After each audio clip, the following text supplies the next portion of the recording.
आजच्या शिक्षक दिनाचे औचित्य साधून आज आपण भारतीय बौद्ध महासभा अणुशक्तीनगर शाखा आणि बौद्ध मित्र मंडळ अणुशक्तीनगर शाखेच्या वतीनं आज आपण शिक्षक दिन साजरा करत आहोत। क्रांतिसूर्य महात्मा ज्योतिराव फुले, सावित्रीबाई फुले ह्या आदर्श शिक्षक आणि यांचा आज 5 सप्टेंबर शिक्षक दिन म्हणून या दोन्ही संस्थेच्या वतीनं आज इथं आपण साजरा करत आहोत। तर दोन्ही मंडळाचे अध्यक्ष मी यांना विनंती करेन, भारतीय बौद्ध महासभा अणुशक्तीनगर शाखेचे अध्यक्ष विनोद वाकोडे गुरुजींना मी विनंती करतो की सावित्रीबाई फुले यांच्या प्रतिमेसमोर पुष्प अर्पण करतील।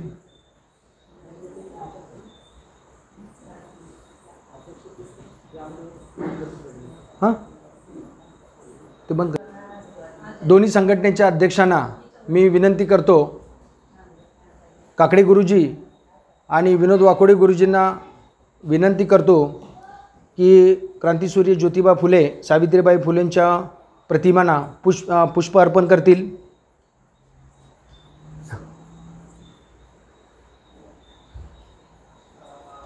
साधु साधु साधु। तसंच दोन्ही संस्थांच्या वतीनं भारतीय बौद्ध महासभा बौद्ध मित्र मंडळाचे दोन्ही सचिव इथं उपस्थित आहेत। यांना मी विनंती करतो, दोन्ही सचिवांनी प्रतिमेसमोर अगरबत्तीचं मेणबत्ती प्रज्वलित करून नितीन जाधव गुरुजींना मी विनंती करतो, अगरबत्ती प्रज्वलित करावी। आणि पुढील भारतीय बौद्ध महासभेचे सचिव गणपत चंदनशिवे गुरुजींना मी विनंती करतो की मेणबत्ती प्रज्वलित करावी।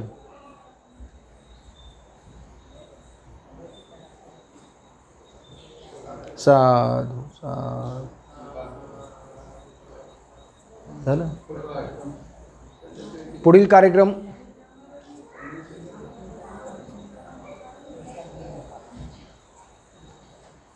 तुम्ही बोलसाल काय?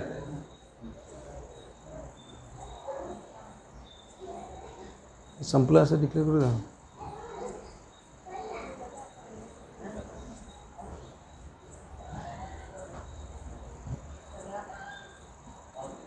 पुढील कार्यक्रम मी भारतीय बौद्ध महासभेना स्फूर्त करत आहे।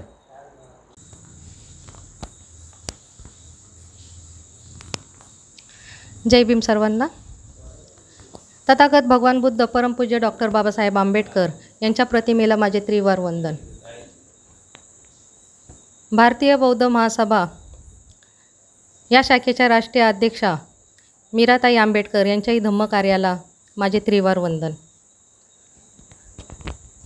भारतीय बौद्ध महासभा शाखा अणुशक्तीनगर या शाखेचे आदरणीय अध्यक्ष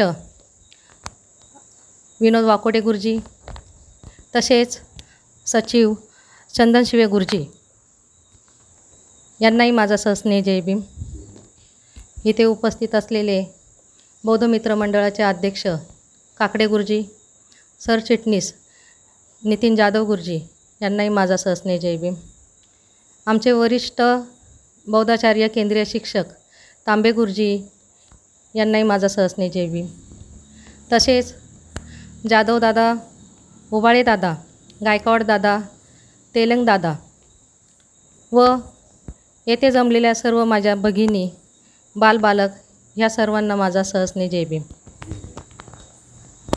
आज वर्षवास मालिकेचे 13वे पुष्प आपण येथे गुंफत आहोत व तो गुंफण्याचा मान भारतीय बौद्ध महासभेचे सचिव गणपत चंदनशिवे गुरुजी यांना मिळालेला आहे। त्यांच्या वडिलांचं आज 3रं त्यांचे वडील कालकथित दगडू धोंडा धोंबा चंदनशिवे यांचं 3रं स्मृतिदिन येथे घेण्यात येत आहे. तसेच ह्या कार्यक्रमाचे अध्यक्ष विनोद वाकोडे गुरुजी स्वीकारतील अशी मी त्यांना विनंती करते.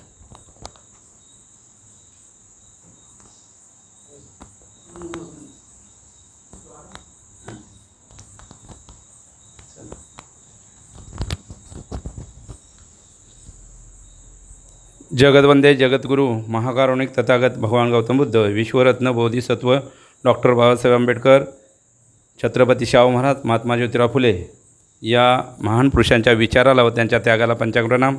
माता महामाया, माता प्रजापती, माता यशोधरा, माता रमाई, माता भीमाई, माता जिजाऊ या महान मातांच्या विचाराला व त्यांच्या त्यागाला पंचांग. दी बुद्धिस्ट सोसायटी ऑफ इंडिया या संस्थेचे दुसरे राष्ट्रीय अध्यक्ष, चैत्यभूमीचे शिल्पकार, तो महाबौद्धाचार्यांचे जनक सूर्यपुत्र बाळासाहेब आंबेडकर यांच्याही कार्याला गुणांना पंचांग. दी बुद्धिस्ट सोसायटी ऑफ इंडिया या संस्थेच्या वर्तमान राष्ट्रीय अध्यक्षा ममता सागर मीराताईजी आंबेडकर यांच्या वायुवेगाने चाललेल्या धर्ममंगल कार्यास माझा पंचांग. कार्याध्यक्ष भीमराव यशवंतराव आंबेडकर यांच्याही कार्याला वंदन.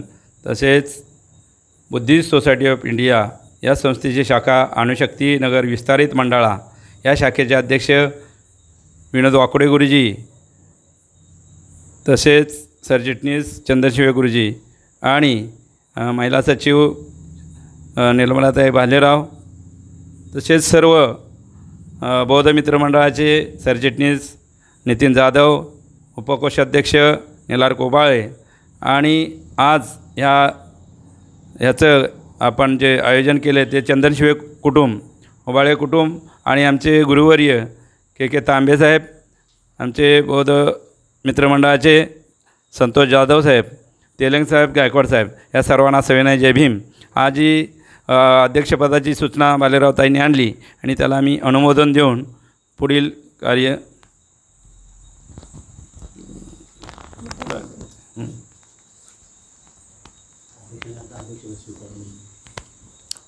अध्यक्षपद अध्यक्षांनी स्वीकारले असून आता आपण भगवान बुद्धांच्या मूर्तीला विनोद वाकोडे गुरुजी हार अर्पण करते, पुष्प अर्पण करतील अशी मी त्यांना विनंती करते.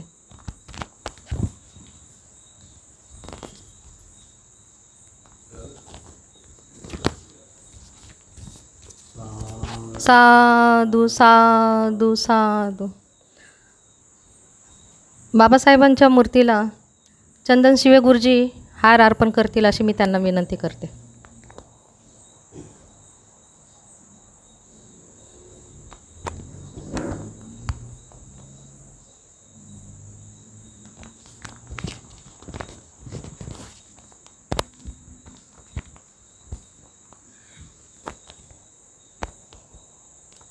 बौद्ध मित्र मंडळाचे सहसचिव निलार्क उबाळे दादांना मी विनंती करते की त्यांनी मेणबत्ती प्रज्वलित करावे.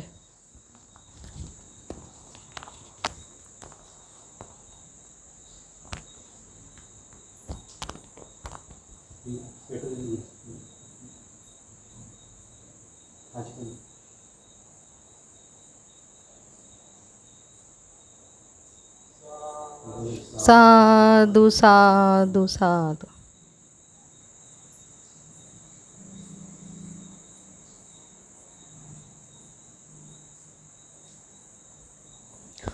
सुवर्णा चंदनशिवे यांना मी विनंती करते की त्यांनी अगरबत्ती प्रज्वलित करावी.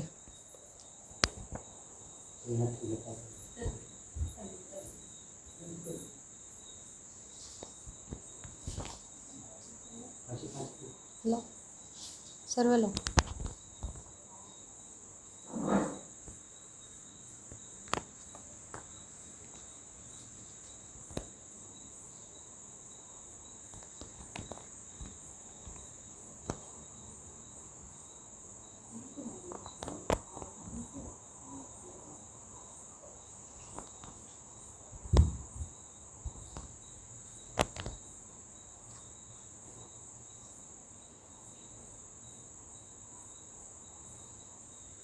बाबांच्या फोटोला पुष्पहार चंदनशिवे आई अर्पण करतील अशी मी त्यांना विनंती करते.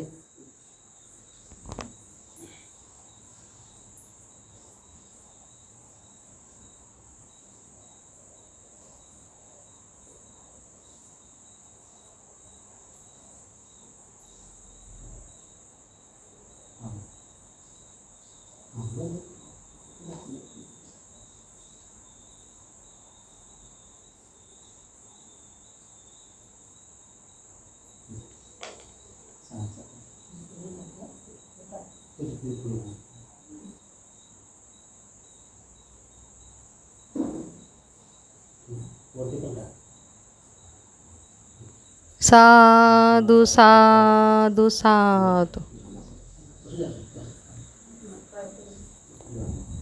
बाबांच्या फोटोजवळील मेणबत्ती श्रुती व कृती प्रज्वलित करतील अशी मी त्यांना विनंती करते. पाया पडतात, पाया पडतात.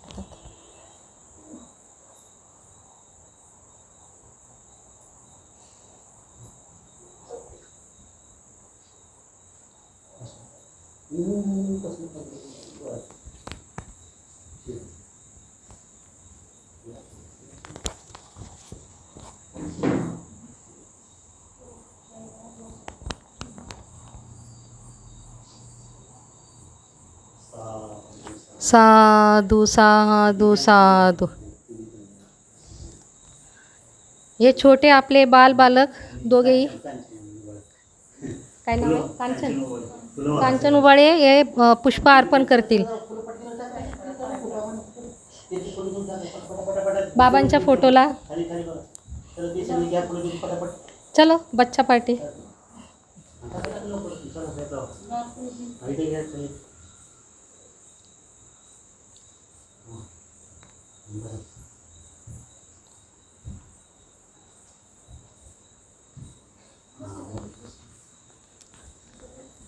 आपण आता सर्व सामुदायिक त्रिसरण पंचशील घेणार आहोत.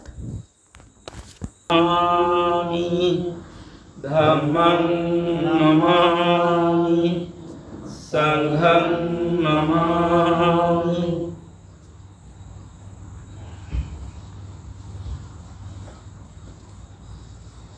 नमो तस्स भगवतो अरहतो सम्मा सम्बुद्धस्स. नमो तस्स भगवतो अरहतो सम्मा सम्बुद्धस्स. नमो तस्स भगवतो अरहतो सम्मा सम्बुद्धस्स. बुद्धं शरणं गच्छामि धम्मं शरणं गच्छामि संघं शरणं गच्छामि. द्वितीयंपि बुद्धं शरणं गच्छामि द्वितीयंपि धम्मं शरणं गच्छामि द्वितीयंपि संघं शरणं गच्छामि तृतीयंपि बुद्धं शरणं गच्छामि तृतीयंपि धम्मं शरणं गच्छामि.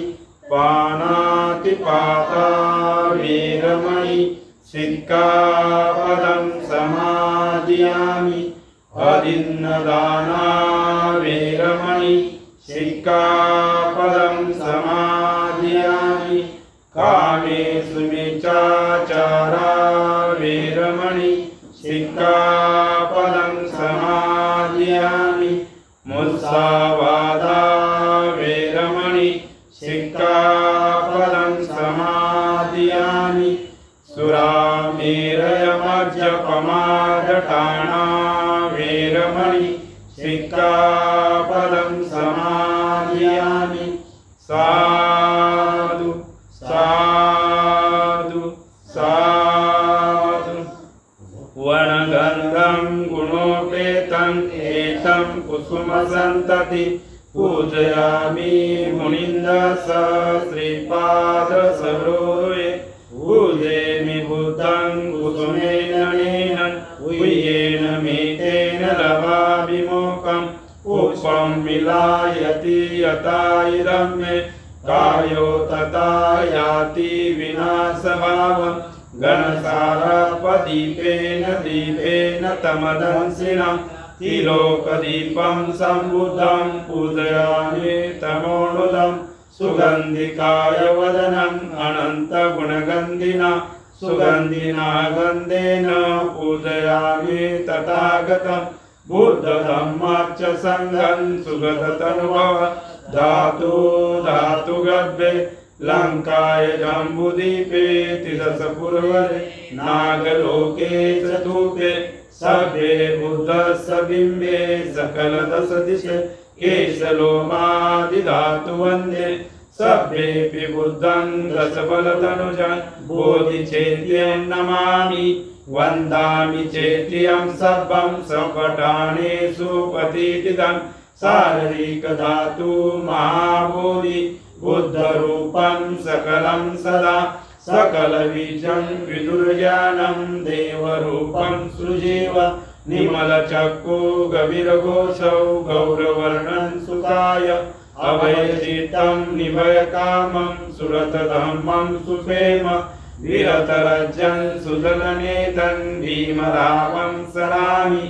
भीमरावं सरामि भीमरावं सरामि दिव्यप्रवरत्नतु साधुवरदानतु अद्यकुलभूषतु भीमराजा सकलविद्यापति ज्ञानसत्सङ्गति शास्त्रशासनमति बुद्धितेजा पंकजा नरवरा रत्नस्वजनोतारा भगवंत अमुसाकरा भक्तकार्या सौदार संगरी शस्त्रधरिता करी कापलारी उरी रौद्ररूपा मुक्तिपद कोणता जीर्णस्मृती जायिता उदाळीला अधिका मार्गसारदा राष्ट्रघटनाकृती शोभते भारती महामानव घोरती सार्थसंज्ञा शरण बुद्धास शरण धम्मास शरण संघास मी भीमराजा भीमराजा भीमराजा विपतिपटी विहाय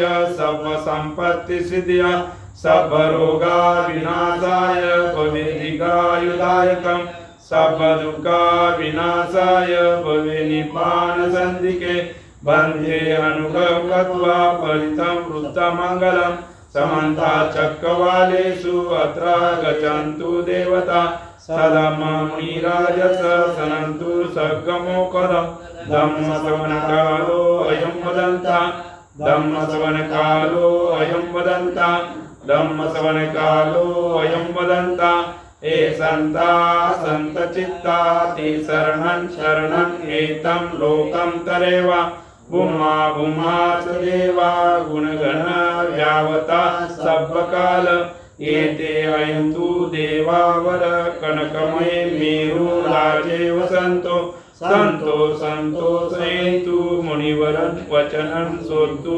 मगस्मगा सभ्येषु चक्रवालेषु यक्का देवाच ब्रह्मणो यमेहि कथं प्रियं सर्वसम्पत्तिसाधक सवेतनुमोदित्वा समगा शासनरता पमादरयितामन्तु अरकासो विशेषतो शासनश्लोक च गुहितो भवतु सर्वदा शासनं विच्चलोक च देवारकन्तु सर्वदा सन्धि सुखी होन्तु सभ्ये परिवारीयतनो अनिन्दास्मनामन्तु ससभ्ये यतिभिः राजतो वा चोरतो वा मनुष्यतो वा अमनुष्यतो वा अग्नियतो वा भूतगतो वा पिशाचतो वा कानुकतो वा कनकटतो वा नखततो वा जनपदरोगतो वा असलम्मतो वा असन्निधतो वा अशुपृषतो वा चण्डसी असमिगुण कुकरायि विचिका मणिसक्व दीपी अचतर च सुकरमयिषा यक्करकसादि नानाभयतो वा नानारोगतो वा नानापुतो वा विजयन्तु पापस्करं कुशलस्य उपसम्पदा सचितपरियोदपणम् एतं बुद्धानुशासनं धम्मचरे सुचरितं नतं दुचरितं चरे धम्मचारी सुखं सेति अस्मि लोके परामि च न तावता धम्मधरो यावता बहुवासति यो च अपं श्रुत्वा न धम्मकायेन पसति सवे धम्मधरोति यो धम्मनपमज्जति सवे सन्ता सुखी होन्तु सवे होन्तु सखेमिनो सभ्ये भद्राणि पश्यन्तु मा कश्चित् दुःखमागम यानि भूतानि समागतानि भूमानि वायानि अनन्तलिके सवेव भूता सुमना भवन्तु अतोऽपि सकच सुनन्त भाषितं तस्मै भूता निशामेत सभ्ये मेतं करोतं मनुष्यपजाय दिवाच रक्तोच अर्ध्य बलि तस्मै नरकं तापमत्ता अष्टगुणो सचितं बुद्धगुणो अनन्तो धम्मगुणो अनन्तो संघगुणो अनन्तो माता पिता गुणो अनन्तो आचार्य गुणो अनन्तो भवतु सर्वमङ्गलं रक्षन्तु सर्वदेवता सर्वबुद्धानुभावेन सदा सन्ति भवन्तु ते भवतु सर्वमङ्गलं रक्षन्तु सर्वदेवता सर्वसन्तानुभावेन सदा सन्ति भवन्तु ते भवतु सर्वमङ्गलं रक्षन्तु सर्वदेवता सर्वसन्तानुभावेन सदा सन्ति भवन्तु ते इच्छितं पतितं तुय्यं क्षिप्रमेव समेजतु सबे प्रेतु चित्तसङ्कल्पा चन्दोपनो रसो यथा आयुरारोग्यसम्पत्ति सर्वसम्पत्तिमेव च ततो निपानसम्पत्ति इमिनाते समेजतु साधु साधु साधु।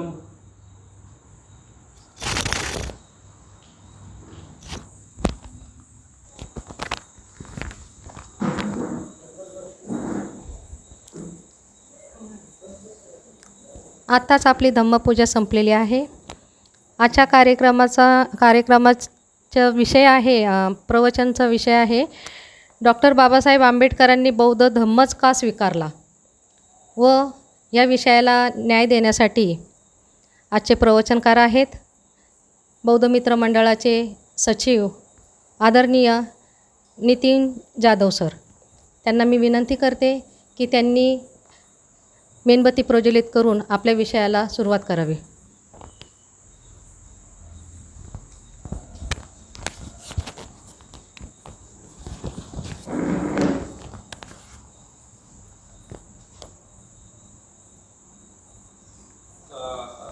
साधु साधु साधु।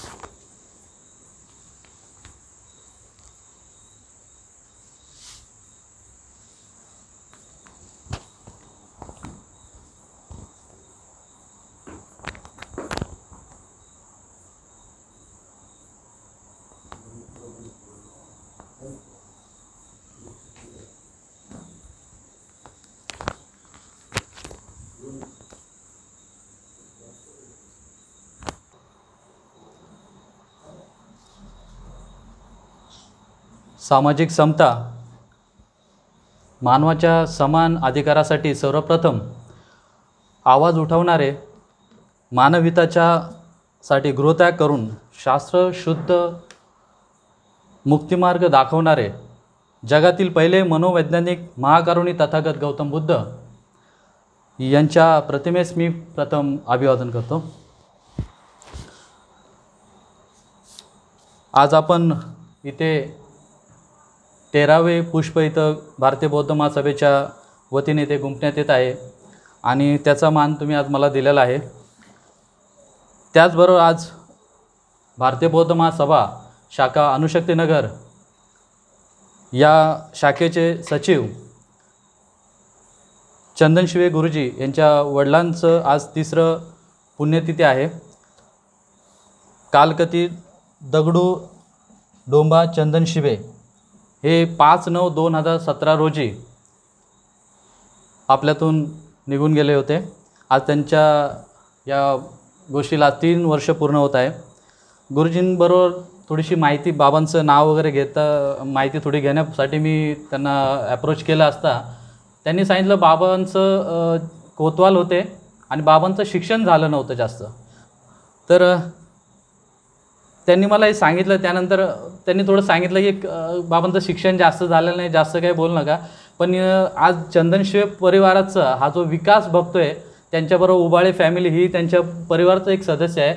या दोन्ही परिवाराचा जो बाबासाहेब आंबेडकर किंवा बौद्ध जी मुवमेंट आहे याचा जो त्यांचा जो भाग आहे, जो सक्रियपणा आहे त्यांचा, तर हा खूप नावाजण्याजोगा आहे. आणि बाबासाहेबांचं एक वाक्य होतं की बाबासाहेबांना काही त्यांच्या कारकिर्दीमध्ये झटका लागला होता आणि तेव्हा बाबासाहेब बोलले होते की हमें तो पढे लिखे लोगों ने लूटा.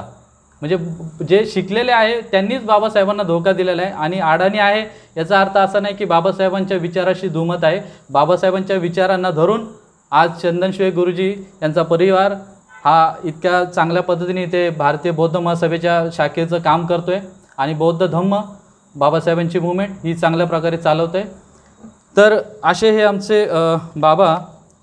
तर माणसाचा जीवनाचा हा जो एक प्रवास आहे, ज्याला आपण आयुष्य वगैरे म्हणतो, आणि या आयुष्यामध्ये एक जो भगवंत आहे, देव हा मी मानत नाही, पण इथं जर एक स्पष्टीकरण द्यायचं झालं तर या भगवंत आहे किंवा देव आहे यांनी आपल्याला या जीवन प्रवासामध्ये एक शिदोरी दिलेली आहे. आणि ती शिदोरी म्हणजे आपले आईवडील. आपले आईवडील मित्रांनो ही अशी एक गोष्ट आहे जी आपला प्रवास सुखकर करण्यासाठी या भगवंताने दिलेला आहे, जेणेकरून या शिदोरीचा आपण वापर करतो आणि आपले आयुष्य सुखी करतो आणि आपला प्रवास सुखाचा होतो. आज प्रत्येक संकट समयावर आपण ही मात करतोय. तर अशा आईवडिलांचा आशीर्वाद हा आपल्याला लाभणं खूप गरजेचं आहे. आणि आपण या वडिलांना म्हणजे आईला आपण नेहमीच मायेचं स्थान देतो, पण वडिलांना आपण वेगळ्या नावाने संबोधित करतो. तात्या, नाना, बाबा, आई, वेगळ्या प्रकारे समजा बोलतो आपण त्यांना. तर अशा विविध नावाने संबोधणारे बाबा किंवा वडील हे फक्त एक आपलं नाव आणि एक आडनाव याच्यामधलं हे एक शब्द नाही आहे. ही खूप मोठी एक परिभाषा, एक मोठा एक विश्व आहे जे आपल्याला समजून घेता आलं पाहिजे. कारण आई वडील हे खूप महत्त्वाचे असतात मित्रांनो. त्यांचं महत्त्व हे गेल्याच्या नंतर कळतं. तर आपण या आईवडिलांचं सेवा केली पाहिजे. मनोभाव आहे त्यांची खूप, जेवढं आपल्याला कष्ट करता येईल त्यांची सेवा करता येईल तेवढं आपण स्वार्थी भावाने, कारण जेव्हा आईवडिलांना आपण प्रसन्न करतो ना तेव्हा आपल्याला सृष्टी किंवा हे सर्व जग हे आपल्या पायाशी अगदी लोटांग घालून उभा असतो आपल्या प्रत्येक याच्यामध्ये. तर आई ही नेहमीच आपल्याला मधासारखी गोड असं प्रेम करते. आणि बाबा जर म्हटले तर थोडेसे आपल्याला रागवतात, प्रसंगी ओरडतात, मारतातही, पण ते कशासाठी? तर आपला सर्वांगीण विकास होण्यासाठी. तर त्यामुळे वडील थोडेसे काय होतात, आपल्याला थोडे दूरचे वाटतात किंवा मनामध्ये थोडीशी वडिलांबद्दल भीती तयार होते. परंतु हा जो बाबा नावाचा जो प्राणी आहे ना, जो आपल्याला मिळालेला आहे, भगवंतांनी दिलेला आहे, तो असा व्यक्ती आहे. आपण सर्व इथे एक काही सगळे पिता आहात इथे. तर हा जो व्यक्ती आहे बाबा नावाचा, हा आपल्या जिवंतपणी आपल्या कुटुंबाचं मूल्यमापन करतो की त्यांचं सुख किती पैशाने मोजता येईल आपल्याला. कारण प्रत्येकजण इथं आपण जीवन विमा उतरवतो. प्रत्येकाला वाटतं की माझा परिवार माझ्यानंतर, माझ्या मृत्यूनंतर किती पैसे माझ्या परिवाराला मिळाले तर माझी पत्नी, माझी आई, माझे मुलं, माझे वडील हे सुखी राहतील. आणि त्यासाठी हा बाबा नावाचा प्राणी हा नेहमी कष्ट करत असतो, महिनाभर राबत असतो. आणि हा जो तुमच्यासाठी राबणारा मनुष्य आहे, जो प्राणी आहे, हा जेव्हा काही काम, एखादं संकट येतं कुटुंबावर, त्याच्याकडे पैसे नसतात, त्यावेळेस दुसऱ्यांकडे हात पसरणारा, माझ्या परिवारासाठी भीक मागणारा, माझ्या परिवाराच्या सुखासाठी भीक मागणारा, पैशारूपी मला भीक द्या कुठल्या तरी एक मित्राकडे, परिवाराकडे, नातेवाईकांकडे, हा बाबा अगदी म्हणजे कुठली लाज न धरता सर्वांसमोर अगदी शरण जातो. हे कोणासाठी? हे आईवडील हे कोणासाठी शरण जातात मित्रांनो? बंधू आणि भगिनींनो, हे फक्त आपल्यासाठी. तर आपण या बाबाची, आईवडिलांची नेहमी एक जाणीव ठेवली पाहिजे. तर असे आपले आई वडील असतात. आणि बरेचसे साहित्यिक जरी म्हटले, लेखक जरी म्हटले, तर यांचं बऱ्याच लोकांना फक्त आई आठवते. अगदी श्याम साने गुरुजींचं मागच्या वर्षीच थोडंसं बरेचसं विषय चाललेला, तर हे साने गुरुजींना पण श्यामची आईच आठवली. पण श्यामचे बाबा कधीच आठवले नाही. पण बाबा ही खूप मोठी विश्व आहे. बाबा कोणालाच आठवत नाही. साहित्यिक जरी म्हटले तर आई माते यांचंच प्रेम आठवतं. पण बाबांचं पण खूप मोठं मोल असतं मित्रांनो. बंधन भगिनी त्यांनी आपल्याला मोठे केलेलं असतं, अतोनात परिश्रम केलेले असतात आणि त्यामुळेच आज आपण एक चांगल्या नावारूपाला इथे आलेलो असतो. तर यांना विसरता कामा नये आपण. आणि प्रत्येकाला म्हणजे जो जन्माला येतो त्याला आई आणि बाबा असतात. आता इथे आज आपण जो विषय मांडतो आहे, तर मी तुम्हाला छाती ठोकपणे सांगू शकतो, तुम्हाला तर आहेच, मला 2 बाप आहे. हो, थोडं ऐकायला ऑड वाटेल, पण एक बाप ज्याने मला जन्म दिला, मलाच काय तुम्हा सर्वांना जन्म दिला, आणि दुसरा बाप ज्याने आम्हाला जगण्याचा हक्क दिला, मनुष्य म्हणून जगण्याचा हक्क देणारे. आणि हा माझा दुसरा बाप म्हणजे बोधिसत्व, विश्वरत्न, भारतीय न्यायशास्त्रज्ञ, अर्थतज्ञ, राजनीती शास्त्रज्ञ, तत्त्वज्ञानी, समाजसुधारक, दलित बौद्ध चळवळीचे प्रेरणा देणारे, अस्पृश्य लोकांच्या विरुद्ध होणाऱ्या सामाजिक भेदभाव नष्ट करण्यासाठी चळवळ उभारणारे, महिलांच्या आणि कामगारांच्या हक्कासाठी समर्थन करणारे, ब्रिटिश भारताच्या मजूर मंत्री, स्वतंत्र भारताचे पहिले कायदेमंत्री, भारतीय संविधानाचे शिल्पकार आणि भारतीय बौद्ध धर्माचे पुनर्जनक, भारतीय बौद्ध महासभेचे अध्यक्ष, संस्थापक डॉक्टर भीमराव रामजी सकपाळ तथा डॉक्टर बाबासाहेब आंबेडकर हे माझे दुसरे बाप आहे. आणि हे सर्व जगाचे बाप आहे, सर्व विश्वाचे बाप आहे, म्हणून ते विश्वरत्न आहेत. तर अशा या माझ्या बाबाला मी सर्वांसमोर वंदन करतो. तथा भारतीय बौद्ध महासभा या शाखेचे दुसरे अध्यक्ष यशवंतराव भीमराव आंबेडकर तथा भैयासाहेब यांनाही मी पंचक प्रणाम करतो. तसेच महाउपासिका मीराताई आंबेडकर यांच्या विचारांना, त्यांच्या कार्यांना प्रणाम करतो. येथे उपस्थित माझे गुरुवर्य ज्यांनी मला हे बोलण्याचं धाडस निर्माण करून दिलं, हा जो प्लॅटफॉर्म मला ज्यांच्यामुळे मिळाला आहे, ते माझे आदरणीय विजय काकडे गुरुजी, बौद्ध मित्रमंडळाचे अध्यक्ष, ते उपस्थित आहे. मी त्यांना मनपूर्वक जय भीम करतो. आज तुमच्यामुळे इथे आहे. त्याचप्रमाणे भारतीय बौद्ध महासभा शाखा अणुशक्तीनगर विस्तारित मंडळाचे अध्यक्ष विनोद वाकुडे गुरुजी यांनाही जय भीम. तसेच या संस्थेचे सरचिटणीस चंदन शिवे गुरुजी यांनाही मी जय भीम करतो. तसेच आदरणीय इथे तांबे गुरुजी हे आमचे मार्गदर्शक आहेत, त्यांनाही मी जय भीम करतो. आणि इथे निर्मलताई भालेराव या भारतीय बौद्ध महासभेच्या महिला सचिव आहेत, मी त्यांनाही जय भीम करतो. आणि बौद्ध मित्रमंडळाचे इथे बरेचसे पदाधिकारी उपस्थित आहेत. आमचे उपकोषाध्यक्ष निर्ला कुबाळे साहेब, सदस्य आमचे दिनेश तांबे भाऊ, अच्छा ठीक आहे, अशा या सर्व मान्यवरांना मी ते मानाचा जय भीम करतो. तर आजचा विषय जो मला भारतीय बौद्ध महासभेने दिलेला आहे, तो त्या विषयाचं बोलण्याला सुरुवात केली तर मग असं होतं की डॉक्टर बाबासाहेब आंबेडकरांनी बुद्ध धम्मच का स्वीकारला. आता बुद्ध धम्म हा जोपर्यंत बाबासाहेब नव्हते तोपर्यंत आम्हाला कधीच कळला नाही. मग बाबासाहेबांमुळेच हा आम्हाला बुद्ध धर्म कळाला, बुद्धांचे तत्त्वज्ञान आम्हाला कळाले. तर डॉक्टर बाबासाहेब आंबेडकरांनी बुद्ध धम्मच का स्वीकारला हा विषय जर आपल्याला समजून घ्यायचा असेल तर त्या विषयाला आपण 3 विषयामध्ये जरा हे केलं पाहिजे की बाबासाहेबांना बुद्ध धम्मच का स्वीकारावा लागला, बरोबर, म्हणजे त्यामागचं कारण काय आणि तोच धम्म का स्वीकारला, किंवा बाबासाहेब आंबेडकरांनी कुठलाच धर्म न स्वीकारता निधर्मच असं का नाही ठेवलं आपल्याला, म्हणजे कुठलाच धर्म नका ठेवू, एक मस्तपैकी तुम्ही जगा, कुठलाच धर्माचं अनुशासन म्हणजे पालन नका करू. ते या तिन्ही गोष्टीचं आपण स्पष्टीकरण या पुढे आपण करणार आहोत.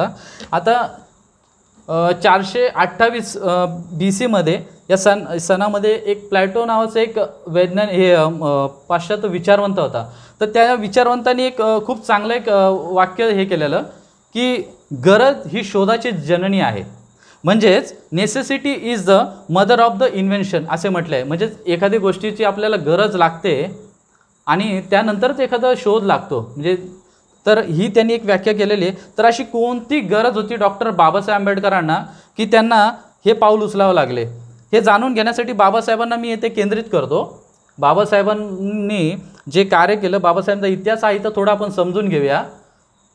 अर्थातच इथे फक्त बाबासाहेब आंबेडकरांचं एक केंद्रस्थान करून आपण हे विषय मांडणार आहोत. त्याचा अर्थ असा नाही की हा जो पूर्ण इतिहास आहे फक्त बाबासाहेबांनाच, म्हणजे या ज्या यातना किंवा जे कष्ट त्यांना त्रास झाला हा फक्त बाबासाहेबांना, हा तमाम स्पृश्य आणि अस्पृश्य या जातीमध्ये विभागलेल्या अवस्थेमध्ये जो अस्पृश्य समाज होता त्याला या यातनेतून जावं लागलेलं होतं.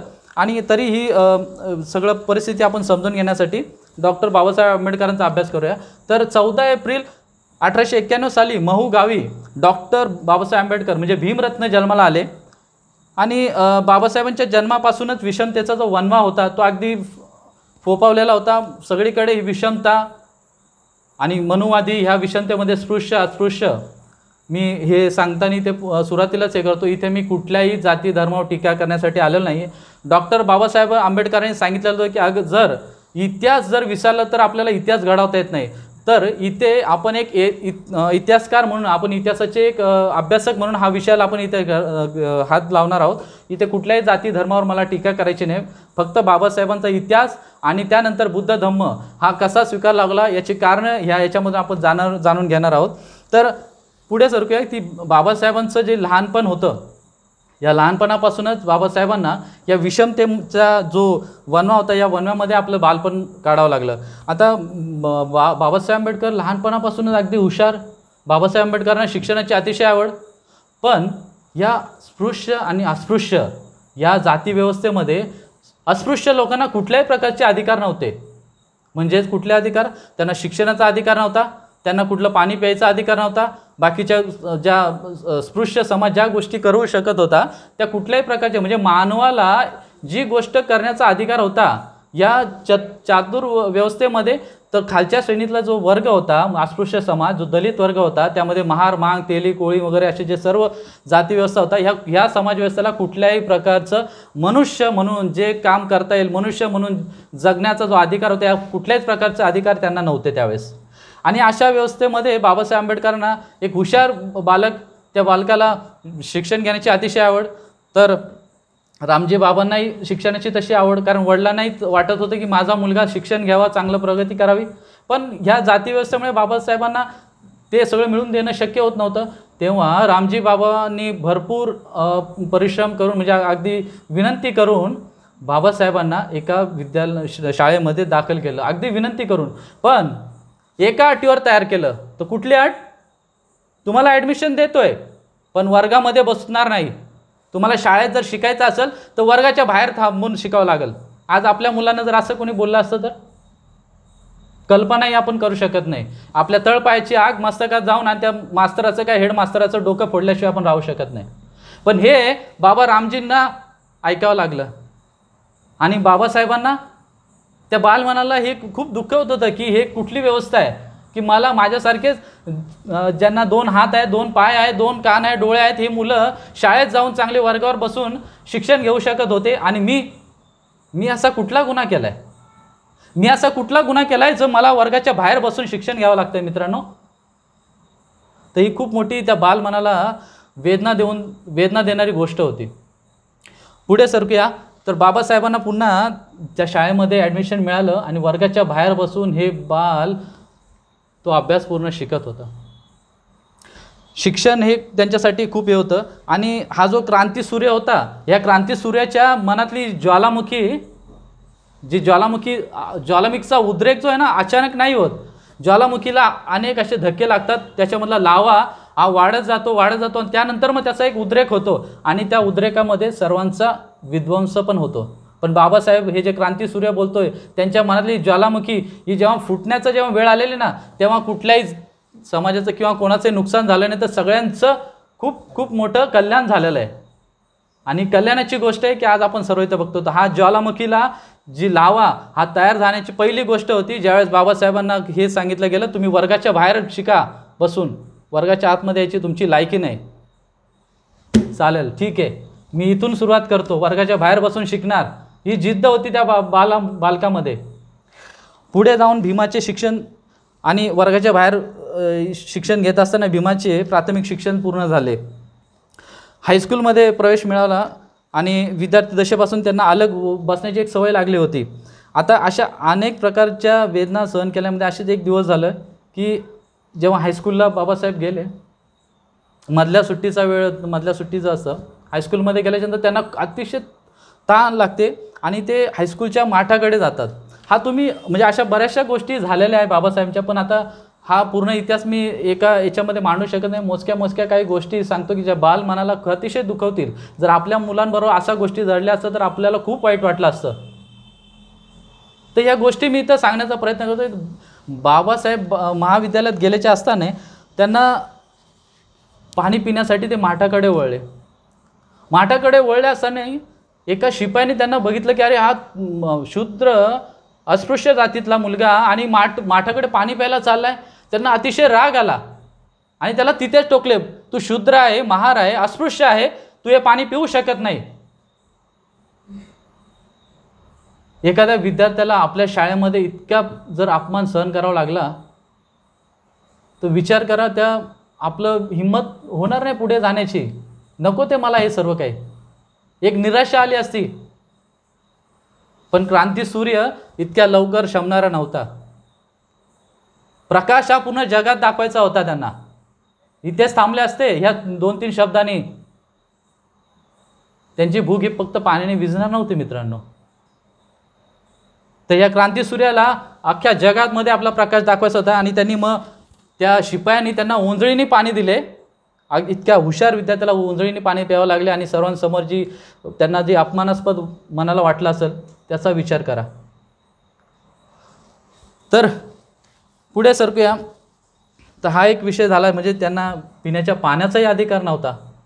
अशीच एक गोष्ट आहे की पिता रामजी बाबा हे साताऱ्यांना त्यांना सर्व्हिस लागली होती. साताऱ्याला ड्युटी असताना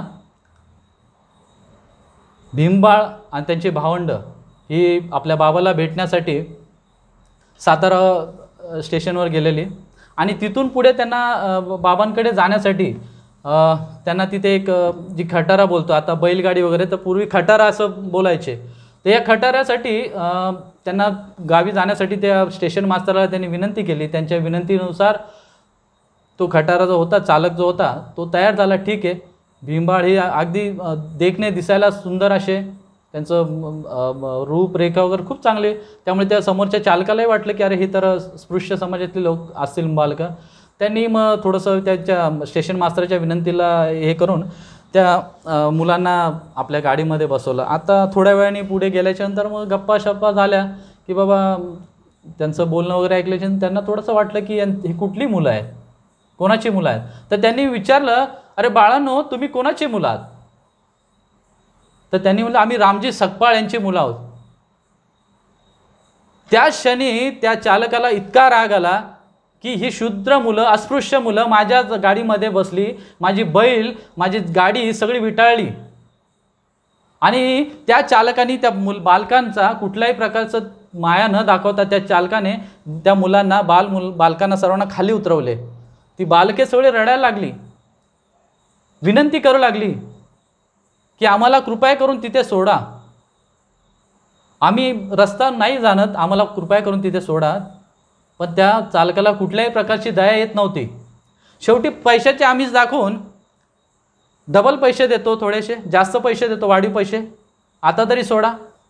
ठीक आहे, पैशाचं आमिष दाखवल्यानंतर ठीक आहे, पैसे देत आहे ना, ठीक आहे बसा, मी गाडी चालवणार, गाडी तुम्हीच हाकायची.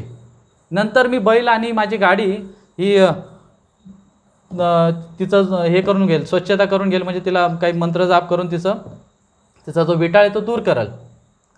तर बाबासाहेब आंबेडकर ह्या प्रवासामध्ये पुन्हा विचार करतात की ह्या अशा पूर्ण घटनांचा क्रमवार चालूच होता की बाबासाहेबांना पुन्हा वाटू लागलं की अरे मी असा काय गुन्हा केला आहे की मला ह्या गाडीवाल्यांनी सुद्धा इतक्या म्हणजे खालच्या पातळीचं मला वागणूक दिली. तर अशा बऱ्याच गोष्टी त्या बाबासाहेबांच्या मनामध्ये घर करून येत होत्या. या गोष्टीचा विसर पडतोच नाही पडतोय, तर अशीच एक घटना की बाबासाहेब आंबेडकर आपले दुपारची वेळ होती, शाळेमधून महाविद्यालयामधून परत येत होते. त्या बालकास खूप तहान लागली. आता हे बालक तहानेने व्याकुळलं. हे व्याकुळलेलं बाळ हे एका विहिरीजवळ गेलं आणि तिथलं पाणी पिण्यासाठी काय त्यांनी प्रयत्न केला. आणि त्याच वेळेस स्पृश्य समाजातल्या एका व्यक्तीने ते बघितलं आणि आरडाओरड केला की अस्पृश्य समाजातल्या एका बालकाने आपली विहीर विटाळली. आणि मित्र बंधू आणि भगिनींनो, त्या लहान बालकाला अगदी दगडाने मारावे, दगडाने ठेचून मारावे. एका जनावराला, एखाद्या कुत्र्या मांजराला जसं दगडाने फेकून मारतात तशा प्रकारे ते बाबासाहेबांना दगडाने अगदी त्यांना मारण्यासाठी प्रवृत्त झालेले. आणि या बालकाला इतका मार पडला, बाबासाहेब त्यावेळेस बोलले, मला मारू नका, मला खूप तहान लागली होती म्हणून मी ते पाण्यात पिण्यासाठी गेलो, मी विटाळली नाही विहीर, मी फक्त पाणी पिण्यासाठी. अरे शूद्रा, तू फक्त विहिरीला हात लावला तरी तुझ्या सावलीने आमचा विटाळ होतोय, तू पाणी पिण्याची भाषा करतोय. आता हे बाबासाहेबांच्या डोक्याच्या वर होतं की मी पाणी तर पिलोच नाही, माझ्या सावलीने सुद्धा जर विहार विटाळते तर असा मी गुन्हा काय केलाय, असा मी कुठला गुन्हा केलाय की माझ्या सावलीने सुद्धा विटाळ होतो. आम्ही पण हिंदू धर्मातले आहोत, पण ही अशी व्यवस्था का? तर असे लहानपणापासून बाबासाहेबांना ह्या वेगवेगळ्या गोष्टीनुसार त्यांच्या मनामध्ये घर करत होते की माझी चुकी कुठे झाली, माझी चुकी कुठे झाली, मनुष्य जन्म घेतला म्हणून चुकी झाली. तर अशा बऱ्याच गोष्टींची क्रम चालूच होते त्यांच्या आयुष्यामध्ये. भीमबाळ मोठे होता होता असे अनेक आपण त्यांना सहन करावं लागले. एकदा भीमरावांची तो मोठी बहीण तुळसाबाई, बाबासाहेबांचे केस खूप वाढले होते, तर तुळसाबाई त्यांना म्हणाल्या, भीमबाळ तुझे केस खूप वाढले आहेत रे, चल मी कापून देते. तर भीमबाळ त्यावेळेस म्हणतो की ताई, केस कापायचे काम तर नावी करतो, तर आपण नाव्याकडे जाऊया. तुळसाताईच्या डोळ्यामध्ये पाणी आले. भीमा, आपण नाही जाऊ शकत बाळा, आपण नाही जाऊ शकत त्या नाव्याकडे केस कापण्यासाठी. पण ताई, नाव्याचं तर तो जन्मसिद्ध म्हणजे त्याचा तो व्यवसाय आहे, मग तो आमचे कसं का कापू शकत नाही, दुसऱ्यांचे तो कापतोय. त्यावेळेस त्याच्या ताईने पुन्हा त्यांना सांगितलं, भीमा आपण अस्पृश्य आहोत, भीमा आपण अस्पृश्य आहोत, म्हणजे केस सुद्धा आपले कोणी कापू शकत नाही भीमा, आपण इतक्या खालच्या पातळीचे आहोत. अशा बऱ्याच गोष्टीचा भीमाच्या मनामध्ये एक उद्रेक होत होता. त्यानंतर अशा परिस्थितीमध्ये भीमराव पुढे महाविद्यालयामध्ये जेव्हा ॲडमिशन घेतो त्यावेळेस एक सेकंडरी सब्जेक्ट असायचा, दुसरा विषय असायचा आवडीचा, की तुम्हाला भाषा कुठली निवडायची. तर त्यावेळेस डॉक्टर बाबासाहेब म्हणजे भीमबाळाने मला संस्कृत विषय घ्यायचा आहे, संस्कृत विषय घ्यायचा म्हणून त्यांनी आपल्या अर्जामध्ये लिहिला. भीमबाळांना बोलावण्यात आलं. भीमराव, तुम्ही अस्पृश्य जातीतले आहात आणि तुम्ही संस्कृत विषय हा निवडलाच कसा? तुम्हाला संस्कृत विषय घेता येणार नाही, तुम्ही अस्पृश्य जातीतले आहेत. संस्कृत ही फक्त स्पृश्य जातीतल्या लोकांनीच फक्त अभ्यास करण्याची भाषा आहे, त्यामुळे तुम्ही हा विषय घेऊ शकत नाही. म्हणजे पुन्हा बाबासाहेबांना इथे कळलं की मी अस्पृश्य असल्यामुळे मला जी भाषा आवडते त्या भाषेचं ज्ञानही मी घेऊ शकत नाही. अशा बऱ्याचशा गोष्टी आज आपल्या मुलांना जर इंजिनियरला जर आपली कॅपॅसिटी आहे, आपल्या मुलांची पात्रता आहे, चांगल्या गुणाने आपले विद्यार्थी आज पास होत आहेत आणि त्यांना फक्त एकाच अटीवर तुम्हाला जर नकार दिला की तुम्ही अस्पृश्य समाजातले आहात, तुम्ही इंजिनिअरिंग किंवा मेडिकल कॉलेजला जाऊ शकत नाही. कल्पना करा, विचार करा, आपल्या तळपायातली आग मस्तकात गेल्याशिवाय राहणार नाही. माझा मुलगा परिश्रम करतोय, इतका उच्च गुण मिळवतोय आणि तुम्ही त्याला जर इंजिनिअरिंग मेडिकल ह्या जर क्षेत्रामध्ये अभ्यास देऊ शकत नाही का? तर तो फक्त अस्पृश्य आहे म्हणून. राग येईल मित्रांनो, आणि तुम्हाला जेवढा राग येईल म्हणजे एक जे जनक आहे, माता पिता आहेत, त्यांना जेवढा राग येईल त्याच्यापेक्षा जास्त राग हा त्या बालकाला येईल, म्हणजे त्या विद्यार्थ्याला येईल.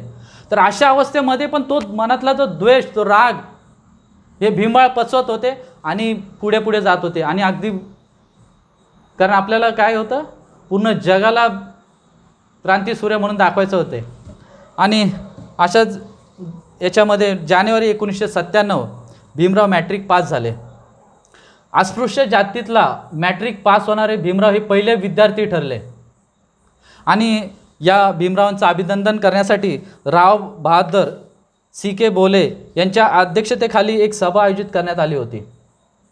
आणि ह्याच प्रसंगी सुभेदारांचे मित्र व भीमरावांचे मार्गदर्शक गुरुवर्य कृष्णाजी अर्जुन केळुस्कर हे गुरुजी तिथे उपस्थित होते. अस्पृश्य जातीतला विद्यार्थी आणि मॅट्रिक परीक्षा उत्तीर्ण झालेला अगदी चांगल्या गुणांनी, ही खूप मोठी गर्वाची गोष्ट होती त्या काळामध्ये. आणि केळुस्कर गुरुजींनी त्या भीमाचा सत्कार करण्यासाठी त्यांना एक पुस्तक दिलं होतं. ते पुस्तक कुठलं होतं तर भगवान बुद्धांचे चरित्र. आणि हे पुस्तक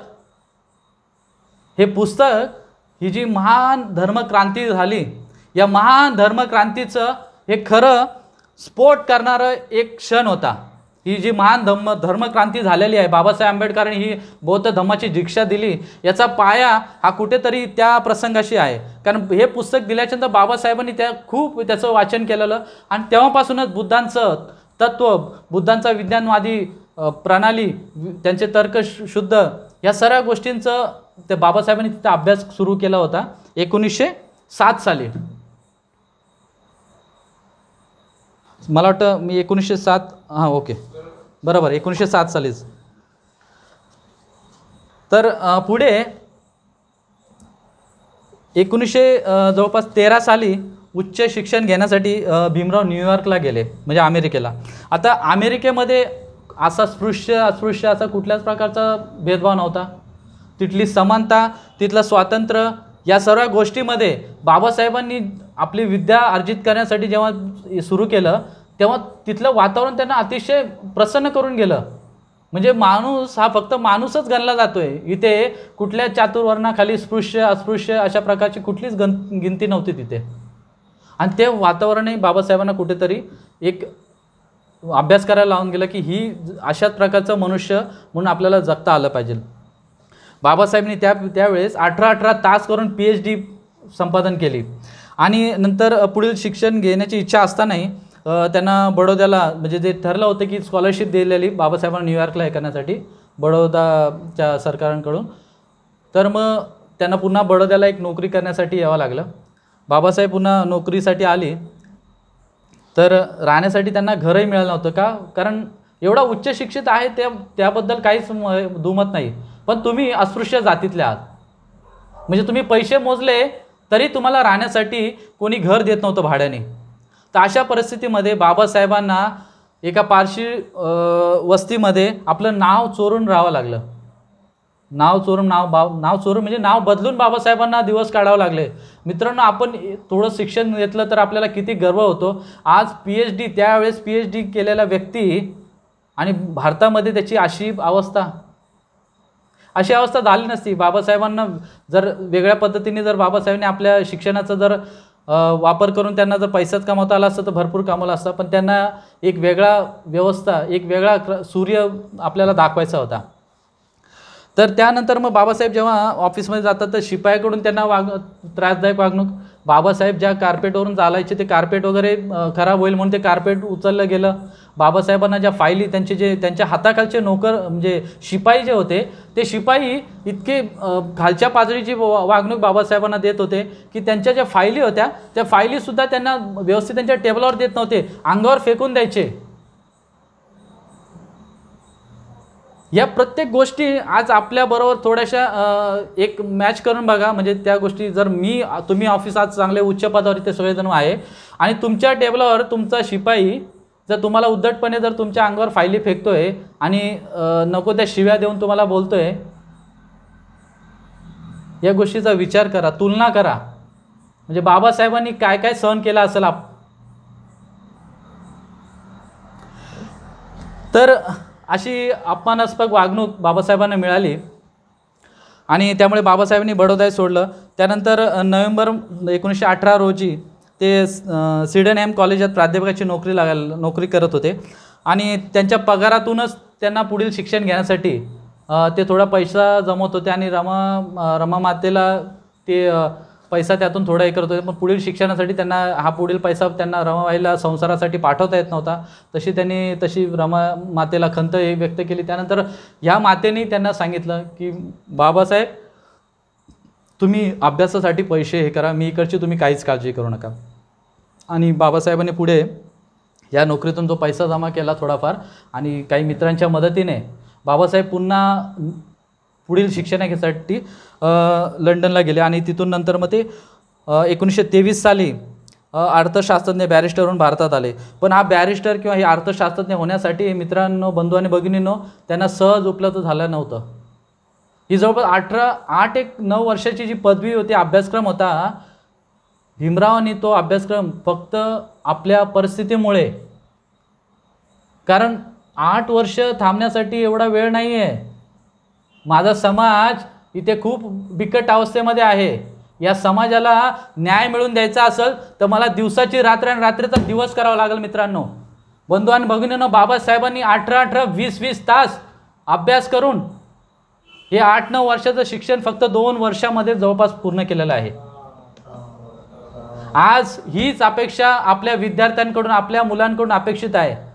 आपण 5 वर्षाचं शिक्षण 2 वर्षात पूर्ण करा हे नाही मी म्हणत, पण बाबासाहेबांनी कशा प्रकारे शिक्षणाची आस धरली होती, बाबासाहेबांची जी ओढ होती शिक्षणाबद्दल, हे फक्त चांगला पगार, चांगली नोकरी मिळवण्यासाठी नव्हती. चांगली नोकरी, चांगली छोकरी, चांगलं मकान, चांगलं फ्लॅट, चांगली प्रॉपर्टी याच्यासाठी नव्हती मित्रांनो. तर तुम्हा आम्हाला एक वेगळ्या समाज व्यवस्थेमध्ये चांगलं माणूस म्हणून जगण्यासाठी बाबासाहेब शिक्षण घेत होते. 18-20 तास कोणाला एवढे पडले जीवाचं रान करण्यासाठी? बाबासाहेब तिकडे होते, पण समाज माझा इथे दुःखी आहे, माझा समाज अंधारात आहे, या समाजाला अंधारातून बाहेर करण्यासाठी मला जागलं पाहिजे ही बाबासाहेबांना माहिती होतं. आणि अशा बाबासाहेबांनी काही वर्षाचा अभ्यास हा काही काळातच त्यांनी पूर्ण केलेला आहे.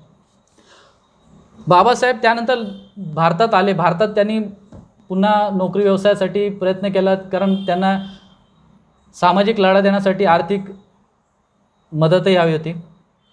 आणि हे सर्व चालू असताना ते बाबासाहेबांनी बघितले की महिलांवर, माझ्या भगिनींनो, महिलांवर अत्याचार.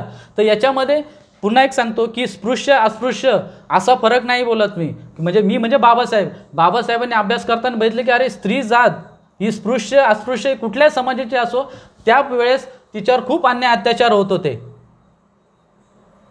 अस्पृश्य असली म्हणून तिच्यावर जास्त अन्याय, स्पृश्य असली म्हणून तिच्यावर असं फरक होताच. अस्पृश्यांवर तर जास्तच अन्याय होतं, पण स्पृश्य जातीतल्या महिलांना पण बरेचसे काही अधिकार नव्हते. चूल आणि मूल याशिवाय कुठलाच अधिकार नव्हता, अगदी शिक्षणाचाही नव्हता.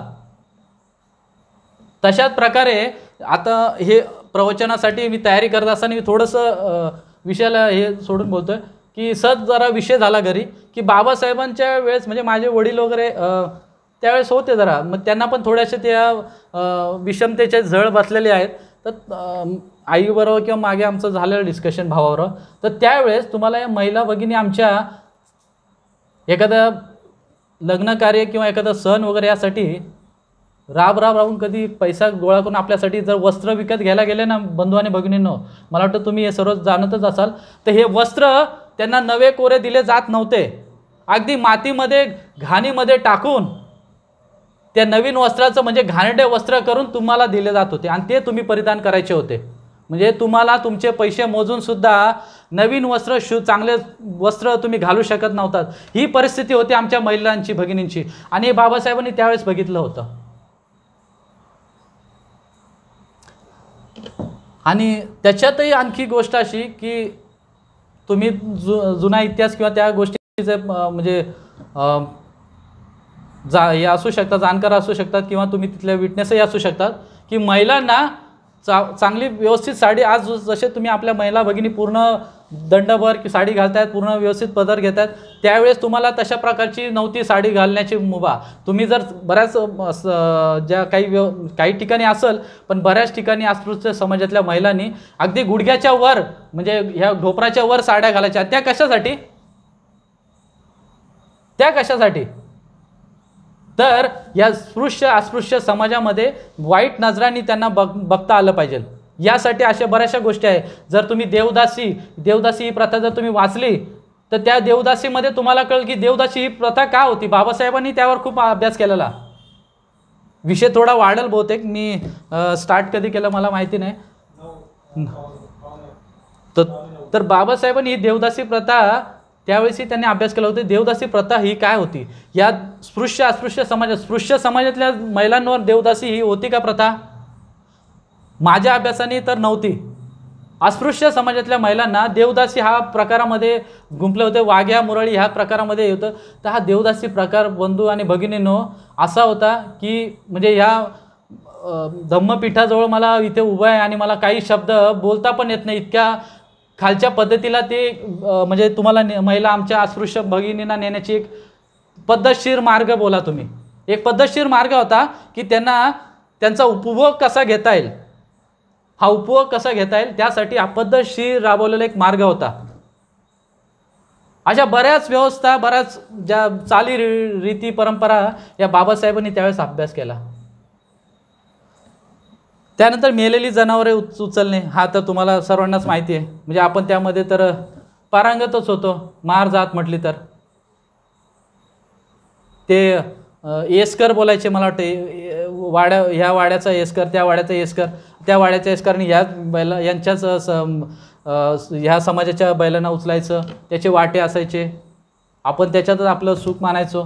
मोठा वाटा कोणाचा, मोठ्या एस्कराचा.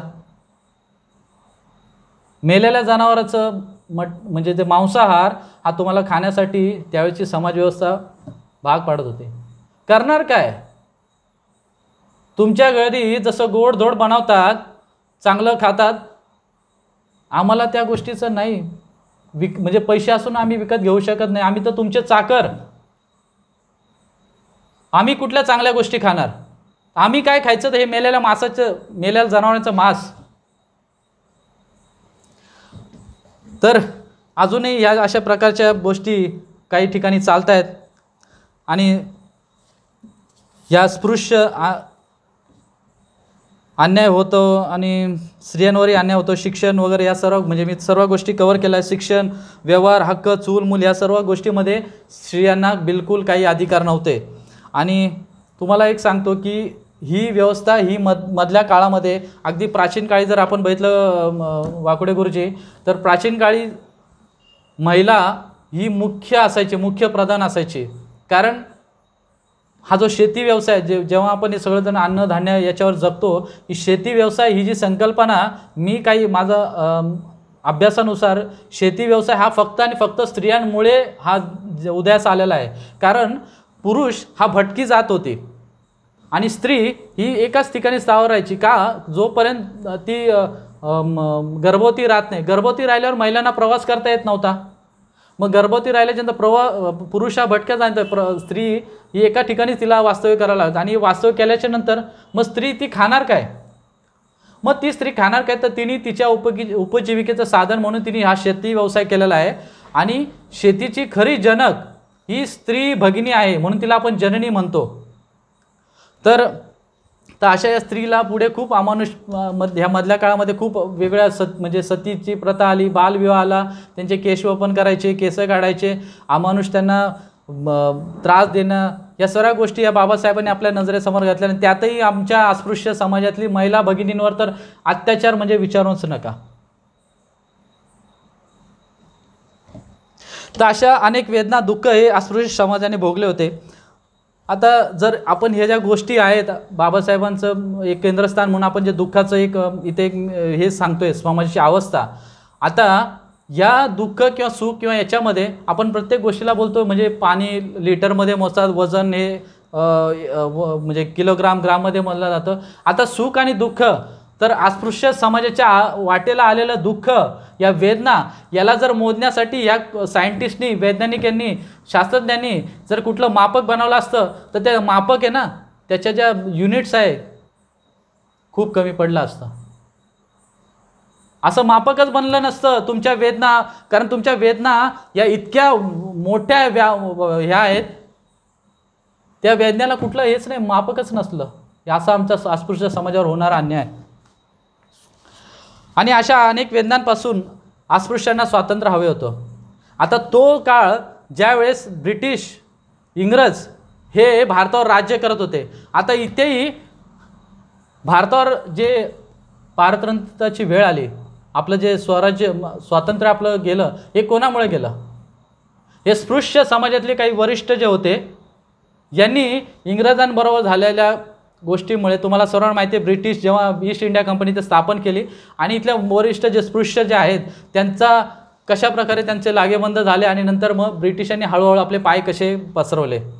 तर यामध्ये आपल्या अस्पृश्य समाजाचा काहीच हात नव्हता. हे पारतंत्र्यामध्ये आपण जे गेलो, इंग्रजांनी आपल्यावर 150 वर्ष जे राज्य केलं, याच्यामध्ये बोलावं लागतं की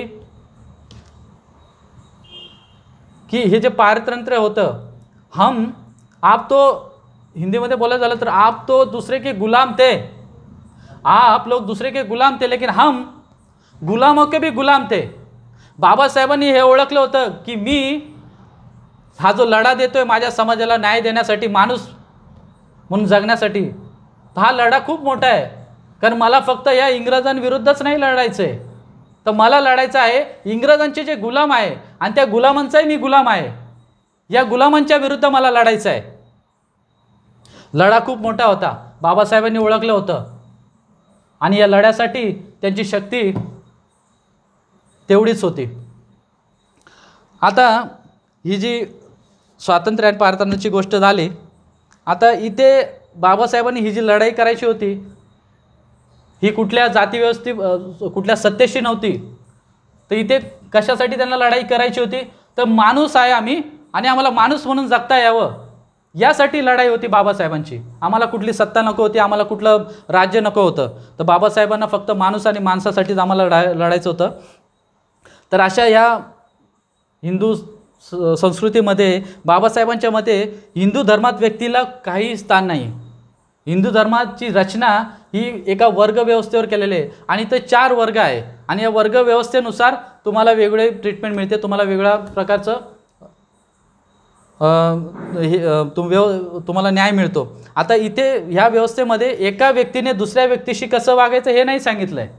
इथे काय शिकवलं गेलं आहे की एका व्यवस्थेने, एका समाजाच्या वर्गाने दुसऱ्या समाजाच्या वर्गाबरोबर कसं वागायचं. जर तो स्पृश्य आहे तर त्यांनी त्याच्याबरोबर कसं वागायचं. म्हणजे ब्राह्मण आहे तर ब्राह्मणांनी त्या समाजव्यवस्थेमध्ये राहताना दुसऱ्या समाजव्यवस्थेबरोबर कसं राहायचं. तो क्षत्रिय आहे तर क्षत्रियाने त्याच्या खालच्या व्यवस्थेबरोबर कसं राहायचं ते शिकवलं गेलं. आणि हे क्षत्रियांनी दुसऱ्या शूद्र वगैरे यांच्याशी कसं राहायचं ते शिकवलं गेलं. म्हणजे अशा प्रकारची ही समाजव्यवस्थामध्ये होती. आणि बाबासाहेबांनी हेच सांगितलं, ज्या धर्मात व्यक्तीला प्राधान्य नाही तो धर्म स्वतःला तो मला मान्य नाही. ज्यामध्ये बाबासाहेबांनी सांगितलं की जो वर्ग व्यक्तीशी कुठल्याही प्रकारचं नीतिनियम नाही आहे, माणूस म्हणून जगण्याचा अधिकार नाही, तो धर्म मला मान्य नाही आहे. व व्यक्तीच्या जीवनाला समाजाची जरी आवश्यकता असली तरी समाजाची धारणा हे धर्माचे अंतिम ध्येय होऊ शकत नाही. बाबासाहेब म्हणतात व्यक्तीचा विकास हेच धर्माचे खरे ध्येय असले पाहिजे व तसे मी समजतो. आता ज्या धर्मामध्ये समाजाच्या एका वर्गाला विद्या अर्जित करण्याचा अधिकार आहे, ज्या धर्माच्या समाजाच्या व्यवस्थेमध्ये एका वर्गाला शस्त्र धारण करण्याचा अधिकार आहे, ज्या समाजाच्या व्यवस्थेमध्ये एका वर्गाला व्यापार करण्याचा अधिकार आहे, त्याच समाजाच्या व्यवस्थेमध्ये आम्ही माणूस असून आम्हाला कुठलाच अधिकार नाही. आमचा अधिकार काय तर या 3 वर्गांची फक्त सेवा करायची.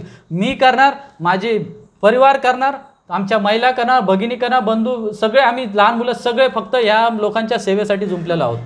तर अशा या वर्णव्यवस्थेमध्ये बाबासाहेबांना खूप त्रास झाला होता. आणि ज्या धर्मामध्ये ह्या गुलामगिरीतून नष्ट होण्यासाठी, हा अन्याय वेगळा करण्यासाठी, तो त्यांना बाहेर पडण्यासाठी बाबासाहेबांनी हे धर्मव्यवस्थेवरचा विश्वास त्यांना उडाला होता. आणि ज्याच्या स्पर्शाने पाणी वाटते, ज्याच्या सावलीने देव वाटतो, असे अस्पृश्य आम्ही माणूस नाही का. स्पृश्य आणि अस्पृश्य, आता ह्या दोघांमध्ये बघण्याचा दृष्टिकोन त्यावेळी असा होता की एखादा रक्तपित किंवा एखादा कुष्ठरोगी याच्याकडे जर एखादा स्पृश्य समाजातल्यांचा बघण्याचा दृष्टिकोन असा होता की जो रक्तपिताने ग्रासलेला आहे त्याच्याकडे बघितलं गुरुजी तर त्याच्याबद्दल एक सहानुभूतीचा एक दृष्टिकोन असायचाच. पण अस्पृश्य समाजाकडच्या व्यक्तीकडे म्हणजे त्या रक्तपित झालेल्या लोकांकडे म्हणजे किळसवाणी वाटायचं, पण किळसवाणी जरी असलं तरी एक सहानुभूती असायची त्या रक्तपित झालेल्या व्यक्तीकडे बघताना, या अस्पृश्य लोकांची. पण अस्पृश्य समाजाच्या व्यक्तीकडे बघताना तुमचं किळस तर सहानुभूती तर सोडा, तुमच्याकडे किळसानी पण बघत नव्हते. म्हणजे आपली अवस्था इतकी बेकार होती, तुमच्याबद्दल किळस पण करत नव्हते, म्हणजे इतके घाणेरडे म्हणजे खालच्या लेवलचं आपल्याला समजत होते. तर अस्पृश्य समाज हा हिंदू धर्मव्यवस्थेवर आधारित समाजाला चा भाग असून आणि आम्ही कलंकित अपवित्र आहोत असे बाबासाहेबांना मानणे शक्य नव्हते. बाबासाहेबांनी हे पाहिले की तुमच्यातील जे ख्रिस्ती झाले, आता त्यावेळेस पण काही लोक धर्मव्यवस्था चेंज करतो, तेव्हा ख्रिस्त आणि मुसलमान म्हणजे ख्रिश्चन वगैरे असं. तर बाबासाहेबांनी हे जाणले की ज्यावेळेस समाजातील व्यक्ती हे मुस्लिम किंवा ख्रिस्ती म्हणजे ख्रिश्चन व्हायचे, त्यावेळेस त्यांच्याकडे बघण्याचा दृष्टिकोन स्पृश्य लोकांचा थोडा वेगळा होता.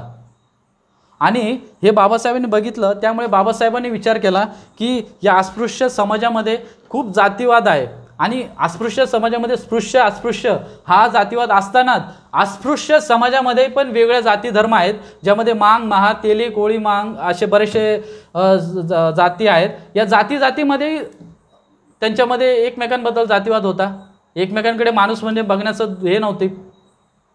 मग जर मी बाबासाहेबांनी बघितलं, मी जर स्पृश्य आणि अस्पृश्य हा मोठा लढा देण्याचं इथे ठरवलं आहे, पण माझ्या अंतर्गत जाती व्यवस्थेमध्ये जो जे त्यांच्यामधलं जे त्यांच्यामधला जो वाद आहे तोच नष्ट मी करू शकत नाही. मग ही व्यवस्था बाबासाहेबांनी चांगली अभ्यासली आणि बाबासाहेबांनी जवळपास हा अचानक घेतलेला निर्णय नाही बंधू आणि भगिनी, जवळपास 20 ते 21 वर्ष बाबासाहेबांनी हे केलेलं होतं. आणि या स्पृश्य अस्पृश्य किंवा सुवर्ण असुवर्ण जातीमध्ये न्याय मिळवता कसा येईल यासाठी बाबासाहेबांनी शेवटचा उपाय ठेवला, धर्मांतर. आणि 13 ऑक्टोबर 1935 साली येवले येथे नाशिक येथे एक धर्मांतर परिषद आयोजित केली होती आणि बाबासाहेब त्याचे अध्यक्ष होते. या धर्मांतराच्या परिषदेमध्ये डॉक्टर बाबासाहेब आंबेडकरांनी असं स्पष्ट सांगितलं होतं की माझ्या दुर्दैवाने अस्पृश्य हिंदू म्हणून मी जन्माला आलो. ही उणीव दूर करण्याचे सामर्थ्य माझ्यात नाही, परंतु अस्पृश्य म्हणून मला भोगावे लागणाऱ्या अपमानास्पद नियमापुढे मान वाकवणे हे मी नाकारू शकतो. हिंदू धर्माचा त्याग करण्याचे माझ्या स्वाधीन आहे. मी जाहीरपणे असे निक्षून सांगतो की मी जरी अस्पृश्य हिंदू म्हणून जन्माला आलो तरी हिंदू म्हणून मी मरणार नाही. आणि हिंदू धर्माच्या नुसार त्यांचे कोणत्याही कलमामध्ये बदल होऊ शकत नाही. तुम्ही आज जसे आहात खालच्या वर्गामध्ये, पुन्हाही याच्या पुढे भविष्यामध्ये तुम्ही खालच्या वर्गातच राहणार. या घोषणेनंतर जवळपास बाबासाहेबांनी 21 वर्ष बाबासाहेबांनी वेगवेगळ्या धर्मावर अभ्यास केला, फक्त बुद्ध धर्मावरच नाही तर अनेक धर्मावर अभ्यास केला. आणि अभ्यास केल्यानंतर बाबासाहेब हे बुद्धिनिष्ठ होते, तत्त्वज्ञानी होते, वैज्ञानिक दृष्टिकोन जोपासणारे एक महामानव होते. आणि हजारो वर्षापासून चालत आलेल्या या अस्पृश्य अंधश्रद्धा, खोट्या रूढी परंपरा, चाली रीती आणि यावर त्यांना कठोर प्रहार करायचा होता.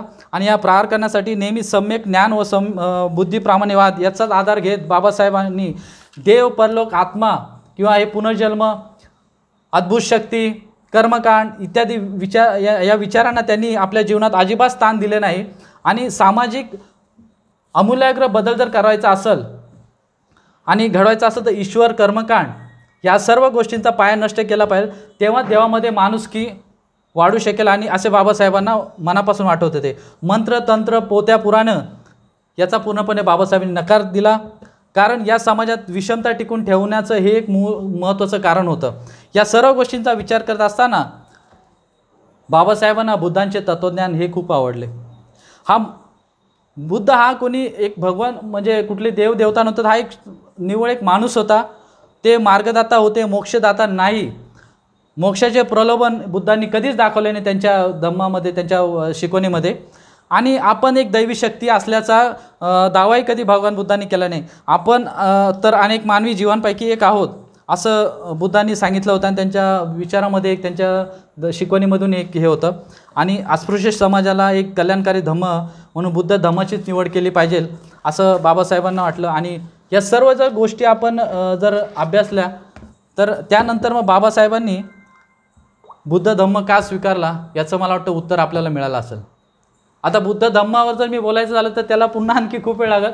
बुद्ध धम्म हा खूप मोठा धम्म आहे आणि मानवतेच्या हिताचं, जगाच्या कल्याणाचं सामर्थ्य ठेवणारा, बुद्धांची शिकवण असणारा हा धम्म आहे. आणि या बऱ्याचशा गोष्टीवरून तुम्हाला कळालं की बुद्ध धर्माची म्हणजे बाबासाहेबांनी बुद्ध धर्म स्वीकारला, कारण बुद्ध धर्मामध्ये मनुष्य हाच एक केंद्रस्थानी आहे. मनुष्य हा मनुष्याप्रमाणेच त्याला स्थान दिलं पाहिजे, यासाठी या बुद्धांच्या धर्मामध्ये सर्व आहे. आणि या विचारांनी प्रेरित होऊन बाबासाहेबांनी बुद्ध धर्म स्वीकारला. याच गोष्टीचं एक आज व्हॉट्सअपमध्ये एक खूप छान अशी एक कविता आली होती. मला वाटतं मी ती नक्कीच इथं वाचून दाखवले पाहिजे, कारण आता बाबासाहेबांनी 21 वर्ष अभ्यास करून बाबासाहेबांनी आपल्याला बुद्ध धम्म दिला आहे. त्या बुद्ध धम्माची शिकवण आपल्याला दिलेली आहे आणि या सगळ्या व्यवस्थेमधून बाबासाहेबांनी आपल्याला बाहेर काढलेलं आहे, ज्या अन्याय अत्याचारामधून. आजही काही व्यवस्थेमध्ये मी नेहमीच उदाहरण बघत असतो आणि त्याच उदाहरणावर मी आज एक सांगतो की काही दिवसापूर्वीच, मला नाव कोणाचं घ्यायचं नाही आहे, पण एका मित्राचे वडील वारले. आज चंदनशिवे परिवार बघतोय की पूर्णपणे बुद्धमय आहे. हे सगळं वातावरण बघितल्याच्या नंतर म्हणजे अगदी त्यांचं वडिलांचं 3रं वर्ष आहे आणि त्यांनी जो मनामध्ये बुद्धांचा बद्दल जे आंबेडकर चळवळीचे जे हे त्यांच्या मनात ज्योत आहे ती दिसून येते ते. आता त्याच व्यक्तीने, माझा जो मित्र आहे आपल्या समाजाचा आहे, तर त्या व्यक्तीची मिसेस ही ख्रिश्चन धर्माचे. मी कुठल्याही धर्मावर इथे टीका करत नाही मित्रांनो, पहिलंच एक सांगतोय. मला इथे कोणावर टीका करायची नाही आहे, माझा अधिकार नाही आहे आणि मी त्यासाठी इथे नाही आहे. पण त्याची बायको मिसेस धर्मपत्नी ही ख्रिश्चन धर्माचं पालन करते. मला काही वावगं नाही. हा आहे बौद्ध धर्मीय आहे, हे जग जाहीर आहे. त्यानंतर वडील वारल्याच्या नंतर आता गोष्ट अशी झाली की वडिलांचं सर्व अंत्यक्रिया वगैरे सर्व झाल्याच्या नंतर जे आपण दिवस पाळतो, तर या दिवसाच्या मध्ये त्यांनी मी बघितलं की बाबा त्यांनी भंतेंना बोलवलं. अरे बोलो खूप छान आहे, बोललो छान, म्हणजे बुद्धांच्या विचारावर, बाबासाहेबांच्या विचारावर चालणारी ही व्यक्ती आहे असं मला वाटलं. त्या व्यक्तीचं बॅकग्राऊंड काय ते सोडून द्या. त्यानंतर भंते गेल्याच्या नंतर काही 2-4 दिवसानंतर उजेड पडलेला दिसला मला. उजेड म्हणजे कुठे? चकाचक. तर चकाचक का झालं? भंते तर नसेल सांगून गेले, मग चकाचक का? तर पुन्हा मग म्हणजे तुम्ही दुसऱ्या, त्याच्यानंतर मग काही ज्या भगिनी होत्या आमच्या, त्याही नंतर काही ख्रिश्चन धर्माचं वेगळं काय झालं. माझ्या सुरुवातीला मी बोललो होतो माझे 2च बाप आहे. एक बाप ज्यांनी मला जन्म दिला आणि दुसरा बाप ज्यांनी मला ही माणूस म्हणून जगण्याची संधी उपलब्ध करून दिली. आता इथे 1 बाप, 2 बाप, 3 बाप, चला ते त्यांचं ते ठरवतील. बाबासाहेबांनी तुम्हाला अधिकार दिले आणि तरी तुम्ही असे वागताय. कुठल्या धर्मव्यवस्थेवर मला बोलायचं नाही, पण तुम्ही जर तुम्हाला निवडायचं तर एक बाप निवडा, 2 बाप निवडा, ज्यांनी जन्म दिला आणि जे तुम्हाला मार्गदाता आहे. तर ही व्यवस्था कुठेतरी थांबली पाहिजे. आणि म्हणून इथे खूप छान एक आलेलं, बाबांचे गद्दार लोकांसाठी 56 सालीच केले माझ्या बापाने आमचे धर्मांतर, पण काही जणांना अजून कळले नाही धर्म आणि धम्म यातील अंतर. मिळतात सुखसोयी म्हणून धम्मात येऊन बसले, पण 33 कोटी देवांच्या चिखलात कसे ते फसले. दरवर्षी देवी देवतांना नारळ चढवतात आधी, आठवतात का रे माझ्या बापाने 5 रुपयाचा हार मागितला कधी? बाबासाहेबांनी कधी 5 रुपयाचा हार नाही मागितला. तुम्हाला आज करोडोपती केलंय. अरे एवढे देऊन त्याने कसलीच मागणी केली नाही, फक्त 22 प्रतिज्ञा पाळा म्हणाला आणि त्याशिवाय तुम्ही सुधारणार नाही. त्या एका मागणीची पूर्तता तुम्ही करू नाही शकला. पहिल्यापासून शेवटपर्यंत प्रत्येक प्रतिज्ञाला चुकला. दगड धोंड्याचा देव डोक्यावर घेऊन मिरवतोय आज. मागचा इतिहास आठव जरा, तुला कधीच काय वाटत नाही रे लाज. जीव घेण्या गुलामगिरीतून, शब्द आहे का खूप छान आहे. जीव घेण्या गुलामगिरीतून तुला कोणी बाहेर काढले? तुझा देव बसला बघत बाबासाहेब मात्र धावले. त्यांनी केलेल्या या उपकारांची ही अशी परतफेड करतोयस. 22 प्रतिज्ञा लाथाडून आज आरती करायला दहीहंडी लावायला धावतोयस. विसरलास तू त्या बापाला ज्याने तुझे दुःख जाणले. रक्ताचे पाणी करून ज्यांनी तुला माणसात आणले. केलीस ना गद्दारी बापाशी, आता परत आमच्यात येऊ नको. कोणाचा उदो उदो करायचा तो कर, पण इथून पुढे जय भीम मात्र करू नको. धन्यवाद मित्रांनो, आपण सर्वांनी मला वेळ दिला. भारतीय बौद्ध महासभेचे मी खूप खूप आभारी आहे. आणि बराच वेळ झाला, पण विषयच असा होता, कारण आतमधला जे आहे माझ्या बापावर झालेला अन्याय हा मी कधीच विसरू शकत नाही, हे तुम्ही विसरू शकत नाही. आपण शांतपणे मला इथे ऐकले. मी भारतीय बौद्ध महासभेचे इथे खूप खूप आभारी आहे आणि आपल्या सर्वांचे आभार आहे. बाबांच्या प्रती मी माझे शुभकामना व्यक्त करतो. इथेच थांबतो. जय भीम.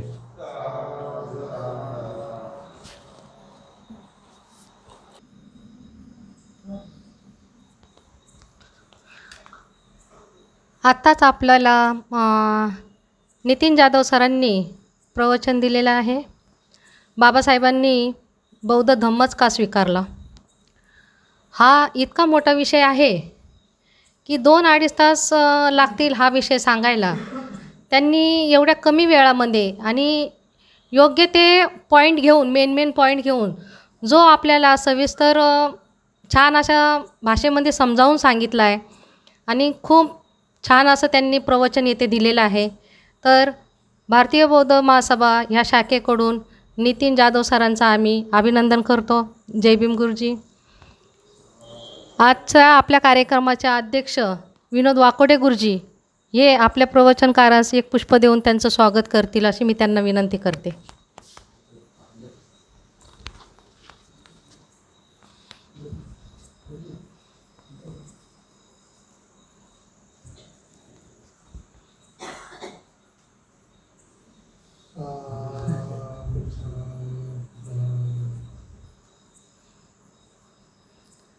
आजच्या कार्यक्रमाचे अध्यक्ष विनोद वाकोडे गुरुजी यांचं स्वागत आजचे प्रवचनकार करतील अशी मी त्यांना विनंती करते.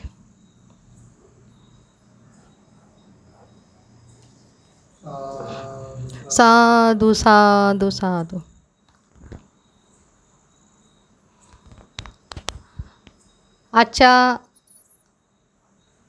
आज ज्यांनी येथे पुष्प घेतलेलं आहे, चंदन गुरुजी व त्यांचा परिवार, त्यांचंही एक पुष्प देऊन आजच्या कार्यक्रमाचे अध्यक्ष स्वागत करतील.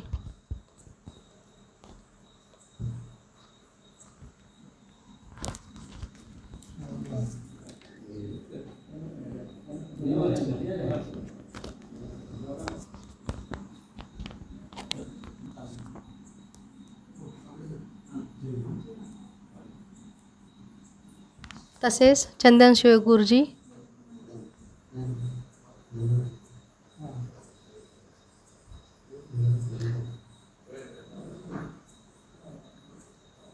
आजच्या प्रवचनकार नितीन जाधव सर यांना धम्मदान देत आहेत, त्याचा त्यांनी स्वीकार करायचा आहे. नितीन जाधव गुरुजी.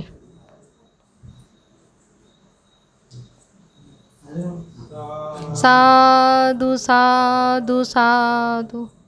मी धम्मदान भारतीय बौद्ध महासभा शाखा अनुशासन यांच्या पुढील कार्यक्रमासाठी देतो. धन्यवाद सर.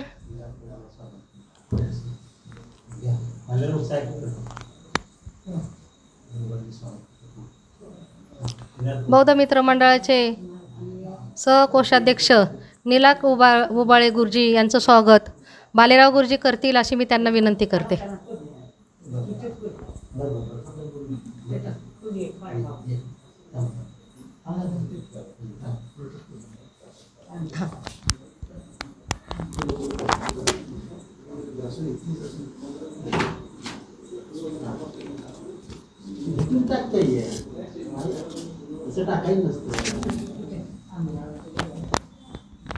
हो या नाही या टाका. साधू साधू साधू. सांभाळून या, मेणबत्ती आहे तिथे. साधू साधू. इकडे बघा.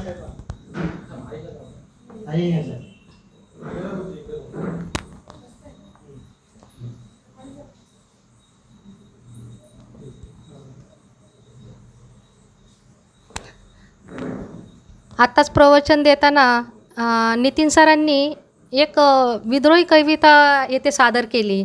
तर त्या कवितेचे कवी आहेत गणेश निकम सर, चाळीसगाव. ते कवी आहेत त्या कवितेचे आणि छान अशी ती कविता आहे. मी पण नेहमी ती वाचते आणि अच्छा. तर आता आपले पुढील पुष्प 14वे पुष्प 12/9/2020 रोजी शनिवार 12/9/20 रोजी होणार आहे. प्रवचनकार आहेत TT वाकोडे गुरुजी. याची सर्वांनी दखल घ्यायची आहे. व आता चंदन शिवे गुरुजी आपलं मनोगत व्यक्त करतील. अखंड विश्वाला शांतीचा संदेश देणारे महाकरुण तथागत भगवान बुद्ध, विश्वरत्न विश्वभूषण परमपूज्य भारतरत्न डॉक्टर बाबासाहेब आंबेडकर यांच्या कार्यास गुणास पंचांग प्रणाम. आज भारतीय बौद्ध महासभा शाखा अणुशक्तीनगर विस्तारित मंडळा या आणि बौद्ध मित्र मंडळांच्या संयुक्त उद्यमाने जे प्रवचन मालिका वर्षावास प्रवचन मालिका चालू आहे आयोजित आहे ते त्या मालिकेमध्ये मला जे पुष्प आयोजन करण्याची जी संधी दिली त्याबद्दल मी दोन्ही संघटनेचं मी खरोखरच मनापूर्वक माझं पूर्ण कुटुंब ऋणी आहे. आज माझे वडील दगडूडोंबा चंदन शिवे यांचा 3रा स्मृतिदिन आहे आणि त्याचबरोबर अजून एक सांगायचं म्हटलं तर आजच्याच दिवशी आज 1 वर्ष होते माझी मावशी कलावती धोंडीबा चंदन शिवे मावशी आणि चुलती पण त्यांचा बी आजच स्मृती दिवस आहे. म्हणजे आम्ही 7 भावंड आहेत. आम्ही 4 भाऊ आणि 3 बहिणी आहेत आमच्या. सर्वांनी आमच्या गावी तसं थोडंसं झालं आहे थोडासा प्रोग्राम. पण मग आता मी आणि माझी आई काही आपल्या करोनाच्या जी ही म्हणजे साथीमुळं आपण काय जाऊ शकलो नाही. त्यामुळं इथं मी शाखेला विनंती केली की त्यांनी मला जे इथं पुष्प घेण्याची संधी द्यावी. तर त्यांनी मला संधी उपलब्ध करून दिली आयोजित करण्याची. तर मी त्यांचा बी खरोखर आभारी आहे.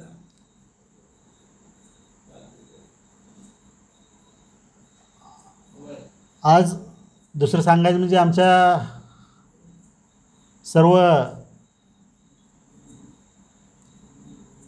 माझी आई आणि पण आता मला भरपूर काय सांगायचं आहे पण मी जास्त न बोलता मी इथेच थांबतो. आणि जय भीम.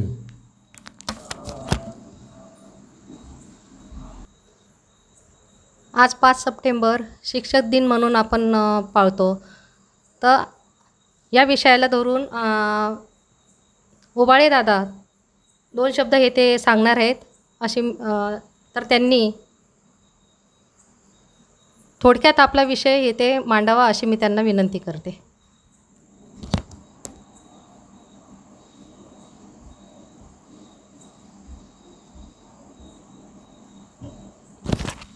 सर्वांना जय भीम. विश्वाला शांतीचा मार्ग दाखवणारे तथागत भगवान गौतम बुद्ध, प्रज्ञासूर्य, क्रांतीसूर्य, विश्वरत्न बोधिसत्व डॉक्टर बाबासाहेब आंबेडकर यांना पंचांग प्रणाम. आणि आज 13व्या पुष्पाचं आयोजन केलेले गणपत चंदन शिवे कुटुंब आणि आज आमचे आजोबा असं म्हणायला काय हरकत नाही, दगडूडोंबा चंदन शिवे यांचा 3रा स्मृतिदिन आज आपण इथं साजरा करीत आहोत. तसं बघायला गेलं तर आज कोरोनाच्या विषयाच्या माध्यमातून आज हा कार्यक्रम गावी सकाळी 12 वाजता फार चांगल्या पद्धतीनं झालेला आहे. तरीसुद्धा आज कोरोनाच्या परिस्थितीमध्ये मायलेकरांना काही मुंबईवरून गावावर जाता आलं नाही.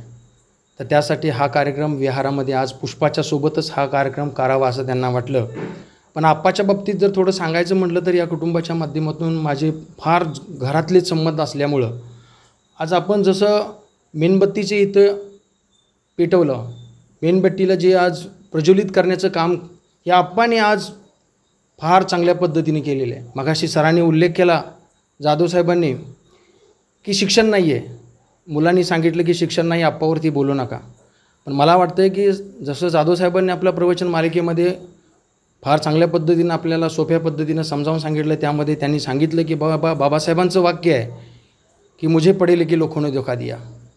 मगर आप्पासारख्या लोकांनी बाबासाहेबांची चळवळ पुढं चालवलेली आहे मित्रांनो. आणि खरोखरच आप्पासारख्या व्यक्तींनी आज कुटुंबामध्ये बघायला गेलं तर खरोखर स्वतःला झिजण्याचा प्रयत्न करून या मेणबत्तीसारखं आज प्रज्वलित प्रकाशमय वातावरण आज इथेच नाही तर या कुटुंबातला प्रत्येक सदस्य छान पद्धतीनं आज राहतो आहे. चांगली व्यक्ती आहेत सगळेजण. आज 7 कुटुंबाचं परिवार आज आमची अन्साई आप्पाला वेळोवेळी साथ दिली आणि खरोखरच ह्या 7 मुलांना सांभाळण्यासाठी जो आज आईचा उल्लेख सरांनी जे केला, आईबाबांचा जो उल्लेख केला, त्या आईबाबाच्या उल्लेखामध्ये माझ्या अन्साईने आप्पाला खडतर प्रवासामध्ये साथ दिली आणि म्हणून आज हे कुटुंब खरोखर खूप छान पद्धतीनं आज सुगंधित चांगल्या वातावरणामध्ये आहे. तसंच जसे आपण मेणबत्ती पेटवतो त्या मेणबत्तीचा सुवासिक या 2 दाम्पत्यांनी आज गावापासून मुंबईपर्यंत चांगला सुवासिक वातावरण केलेलं आहे. तसंच गावामध्ये कोतवालकी केली. कोतवालकी म्हणजे त्यावेळेचा काही जोग नव्हता. गावामध्ये एखादी व्यक्ती गेली तर ते रात्रभर त्यांना असा प्रवास करावा लागायचा आणि खरोखरच हे आप्पा म्हणजे आज गावातले समाजसेवक आहेत. आणि आज मुंबईमध्ये आपण बघतो गावात एखादी जर प्रसंग घडला गेला आहे, एखाद्याची आत्महत्या झाली असेल किंवा काही व्यक्तीचा दुर्घटना झाली असेल तर त्याच्यामध्ये त्या कोतवालकीला पहिलं बोलवलं जायचं असायचं आणि रात्रभर त्या व्यक्तीच्या बाजूला सांभाळ करणारे असे जबरदस्त व्यक्तिमत्व समाजसुधारक माझे आप्पा दगडूडोंबा चंदनशिवे खरोखरच आज 3ऱ्या म्हणजे स्मृती दिनानिमित्तानं मला बोलायला आज चान्स मिळतो आहे खरोखर. आणि त्यामुळं मी खरोखर आज मनापासून श्रद्धांजली त्यांना आज इथं उबाळे कुटुंबियाकडून भारतीय बौद्ध महासभेकडून बौद्ध मित्राकडून मंडळाकडून आणि तमाम इथं जी उपस्थित व्यक्तीकडून मी खरोखरच आप्पांना मनपूर्वक श्रद्धांजली अर्पण करतो. आणि आज खरोखर हे प्रवचन मालिकेसाठी जे लाभलेले प्रवचनकार खरोखर नितीन जाधव साहेब मी तुम्हाला कधी ऐकलं नव्हतं. आज जे तुम्हाला मी ऐकलं ते मनापासून खूप छान वाटलं आणि मला सांगावंसं वाटतं की खरोखर आपल्यातला प्रत्येक व्यक्ती घडला पाहिजे. आज जे तुम्ही ज्या पद्धतीनं डॉक्टर बाबासाहेब आंबेडकरांच्या जीवनावरती जे त्यांचा जन्म झाला कधी त्याच्यानंतर धर्मांतरापर्यंत ज्या छोट्या छोट्या गोष्टी सांगितलेल्या आहेत तर मी स्पेशली तुम्हाला सांगेन खरोखर तुमच्यासाठी बोलण्यासाठी माझ्याकडे तेवढे शब्द नाही आहेत. कारण का मुलांना ह्या शब्दाची आणि या व्याख्यानाची गरज आहे. मोठी भाषणं देऊन समाजावरती काहीतरी टेहाळणी बोलण्यासाठी नव्हे तर आज जे तुम्ही जो विषय घेतला समता आणि बंधुता, बाबासाहेबांच्या जन्मापासूनचा धर्मांतरापर्यंत येवले नाशिकचा मुक्काम, हे जे छोटे छोटे गोष्टी सांगितल्या ते आज आपल्या विद्यार्थ्यांना आपल्या लोकांना सांगण्याची गरज आहे. पुस्तकं फार ठेवलेली आहेत लिहून, पण पुस्तकं प्रत्येकाच्या घरामध्ये आहेत. प्रत्येकाच्या घरामध्ये बाबासाहेबांच्या विषयी फार लोकांना श्रद्धा आहे. पण ज्यावेळेला आपण 6 डिसेंबरला जातो त्यावेळेला पुस्तकांचा साठा घेऊन येतो आणि खरोखर मला वाटते की आज ती पुस्तकं धूळ खात पडलेली आहेत पण त्याला कोण वाचत नाही. तुमच्यासारखा एखादा जर शिक्षक इथे आला आणि खरोखरच मी मनापासून तुम्हाला सांगेन की इथून पुढे जर अशा गोष्टीचे जर शिकवण तुम्ही करत असाल तर इथं मुलं येतील आणि अशा छोट्या गोष्टी आहेत ना मुलांना समजावून सांगितलं पाहिजे की बालपणामध्ये डॉक्टर बाबासाहेब आंबेडकरांना काय त्रास झाला. आज तुम्हाला शाळेमध्ये शिकवलं जातं आहे पण त्या बाळाला ज्यावेळेला शाळेच्या बाहेर मठातलं पाणीसुद्धा मिळालं नाही. आज आपल्या मुलांना स्टीलच्या बॉटल देतो आहे पाण्यामध्ये. हे कोणाचं आहे?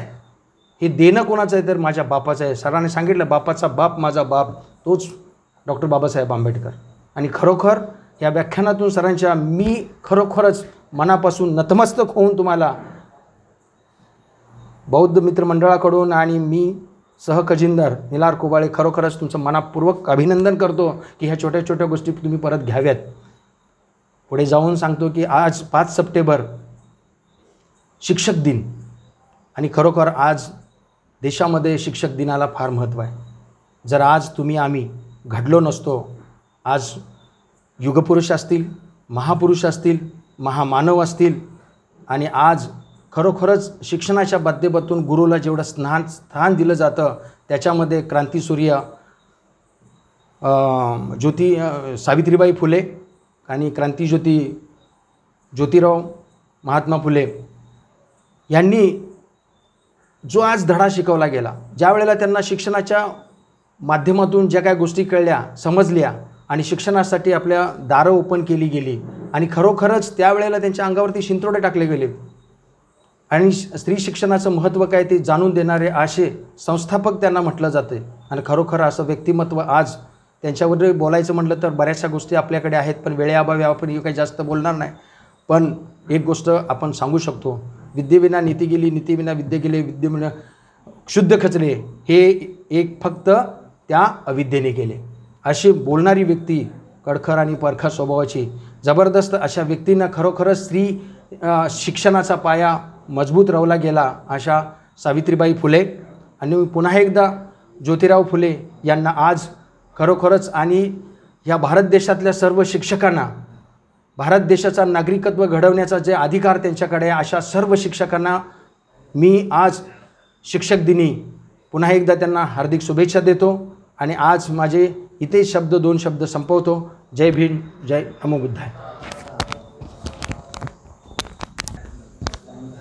चंदनशिवे बाबांच्या स्मृतिदिनानिमित्त बौद्ध मित्रमंडळाचे अध्यक्ष हे 2 शब्द सांगत आहेत. तर त्यांनी थोडक्यात आपले मनोगत व्यक्त करायचं आहे अशी मी त्यांना विनंती करते.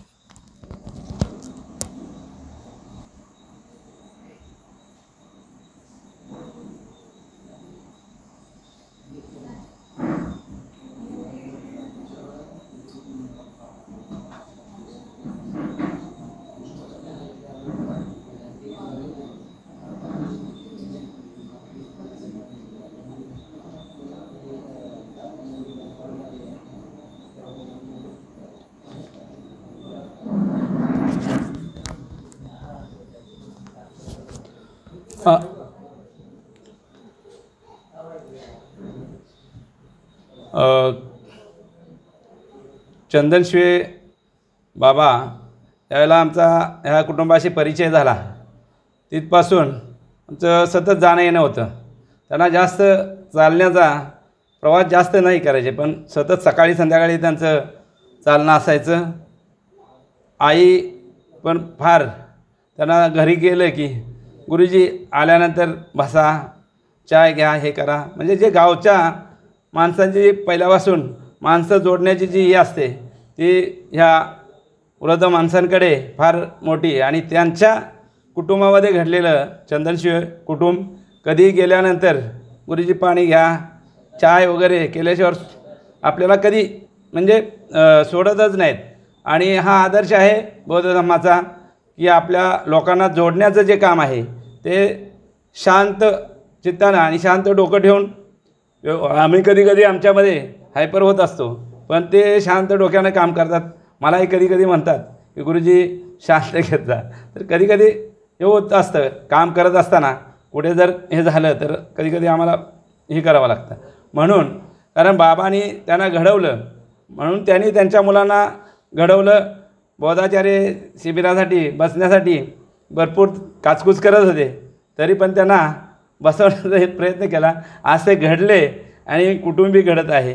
आणि आईला हेच सांगणं आहे मावशीला की बौद्ध धर्म किती महान आहे. आजच्या प्रवचनातून तुम्हाला समजलं असेल की जाधव साहेबांनी फार बरीच पुस्तकं चाळून त्यातून हा विषय निर्माण केलेला आहे. कारण असे तरुण जे आहेत, कारण आमच्यानंतर असे तरुण निर्माण झाले पाहिजे हा माझा एक उद्देश होता. म्हणून त्यांना बौद्ध मित्रमंडळाचा सरचिटणीस बनवण्याचं काम का केलं, कारण 2 वेळा त्याच्यामध्ये बदल झाला होता.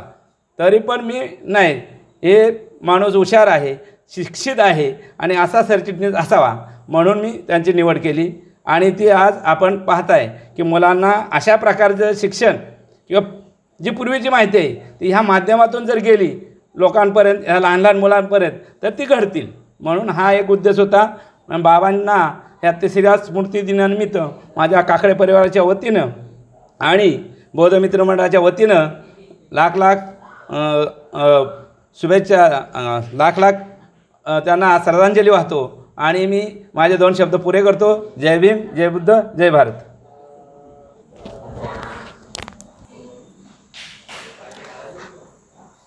आजच्या पुष्पाचे अध्यक्ष आदरणीय विनोद वाकोडे गुरुजी यांना मी विनंती करते की त्यांनी आपलं मनोगत व्यक्त करायचं आहे. दोन्ही आदर्शांना वंदन करून मी आज वर्षावास प्रवचन मालिकानिमित्त जो चंदनशिवे गुरुजी यांच्या वडिलांचा 3रा पुण्यनुमोदनचा कार्यक्रम आपण ठेवलेला आहे, तरी पण काहीतरी कारण असतं, कारणाशिवाय घडत नाही.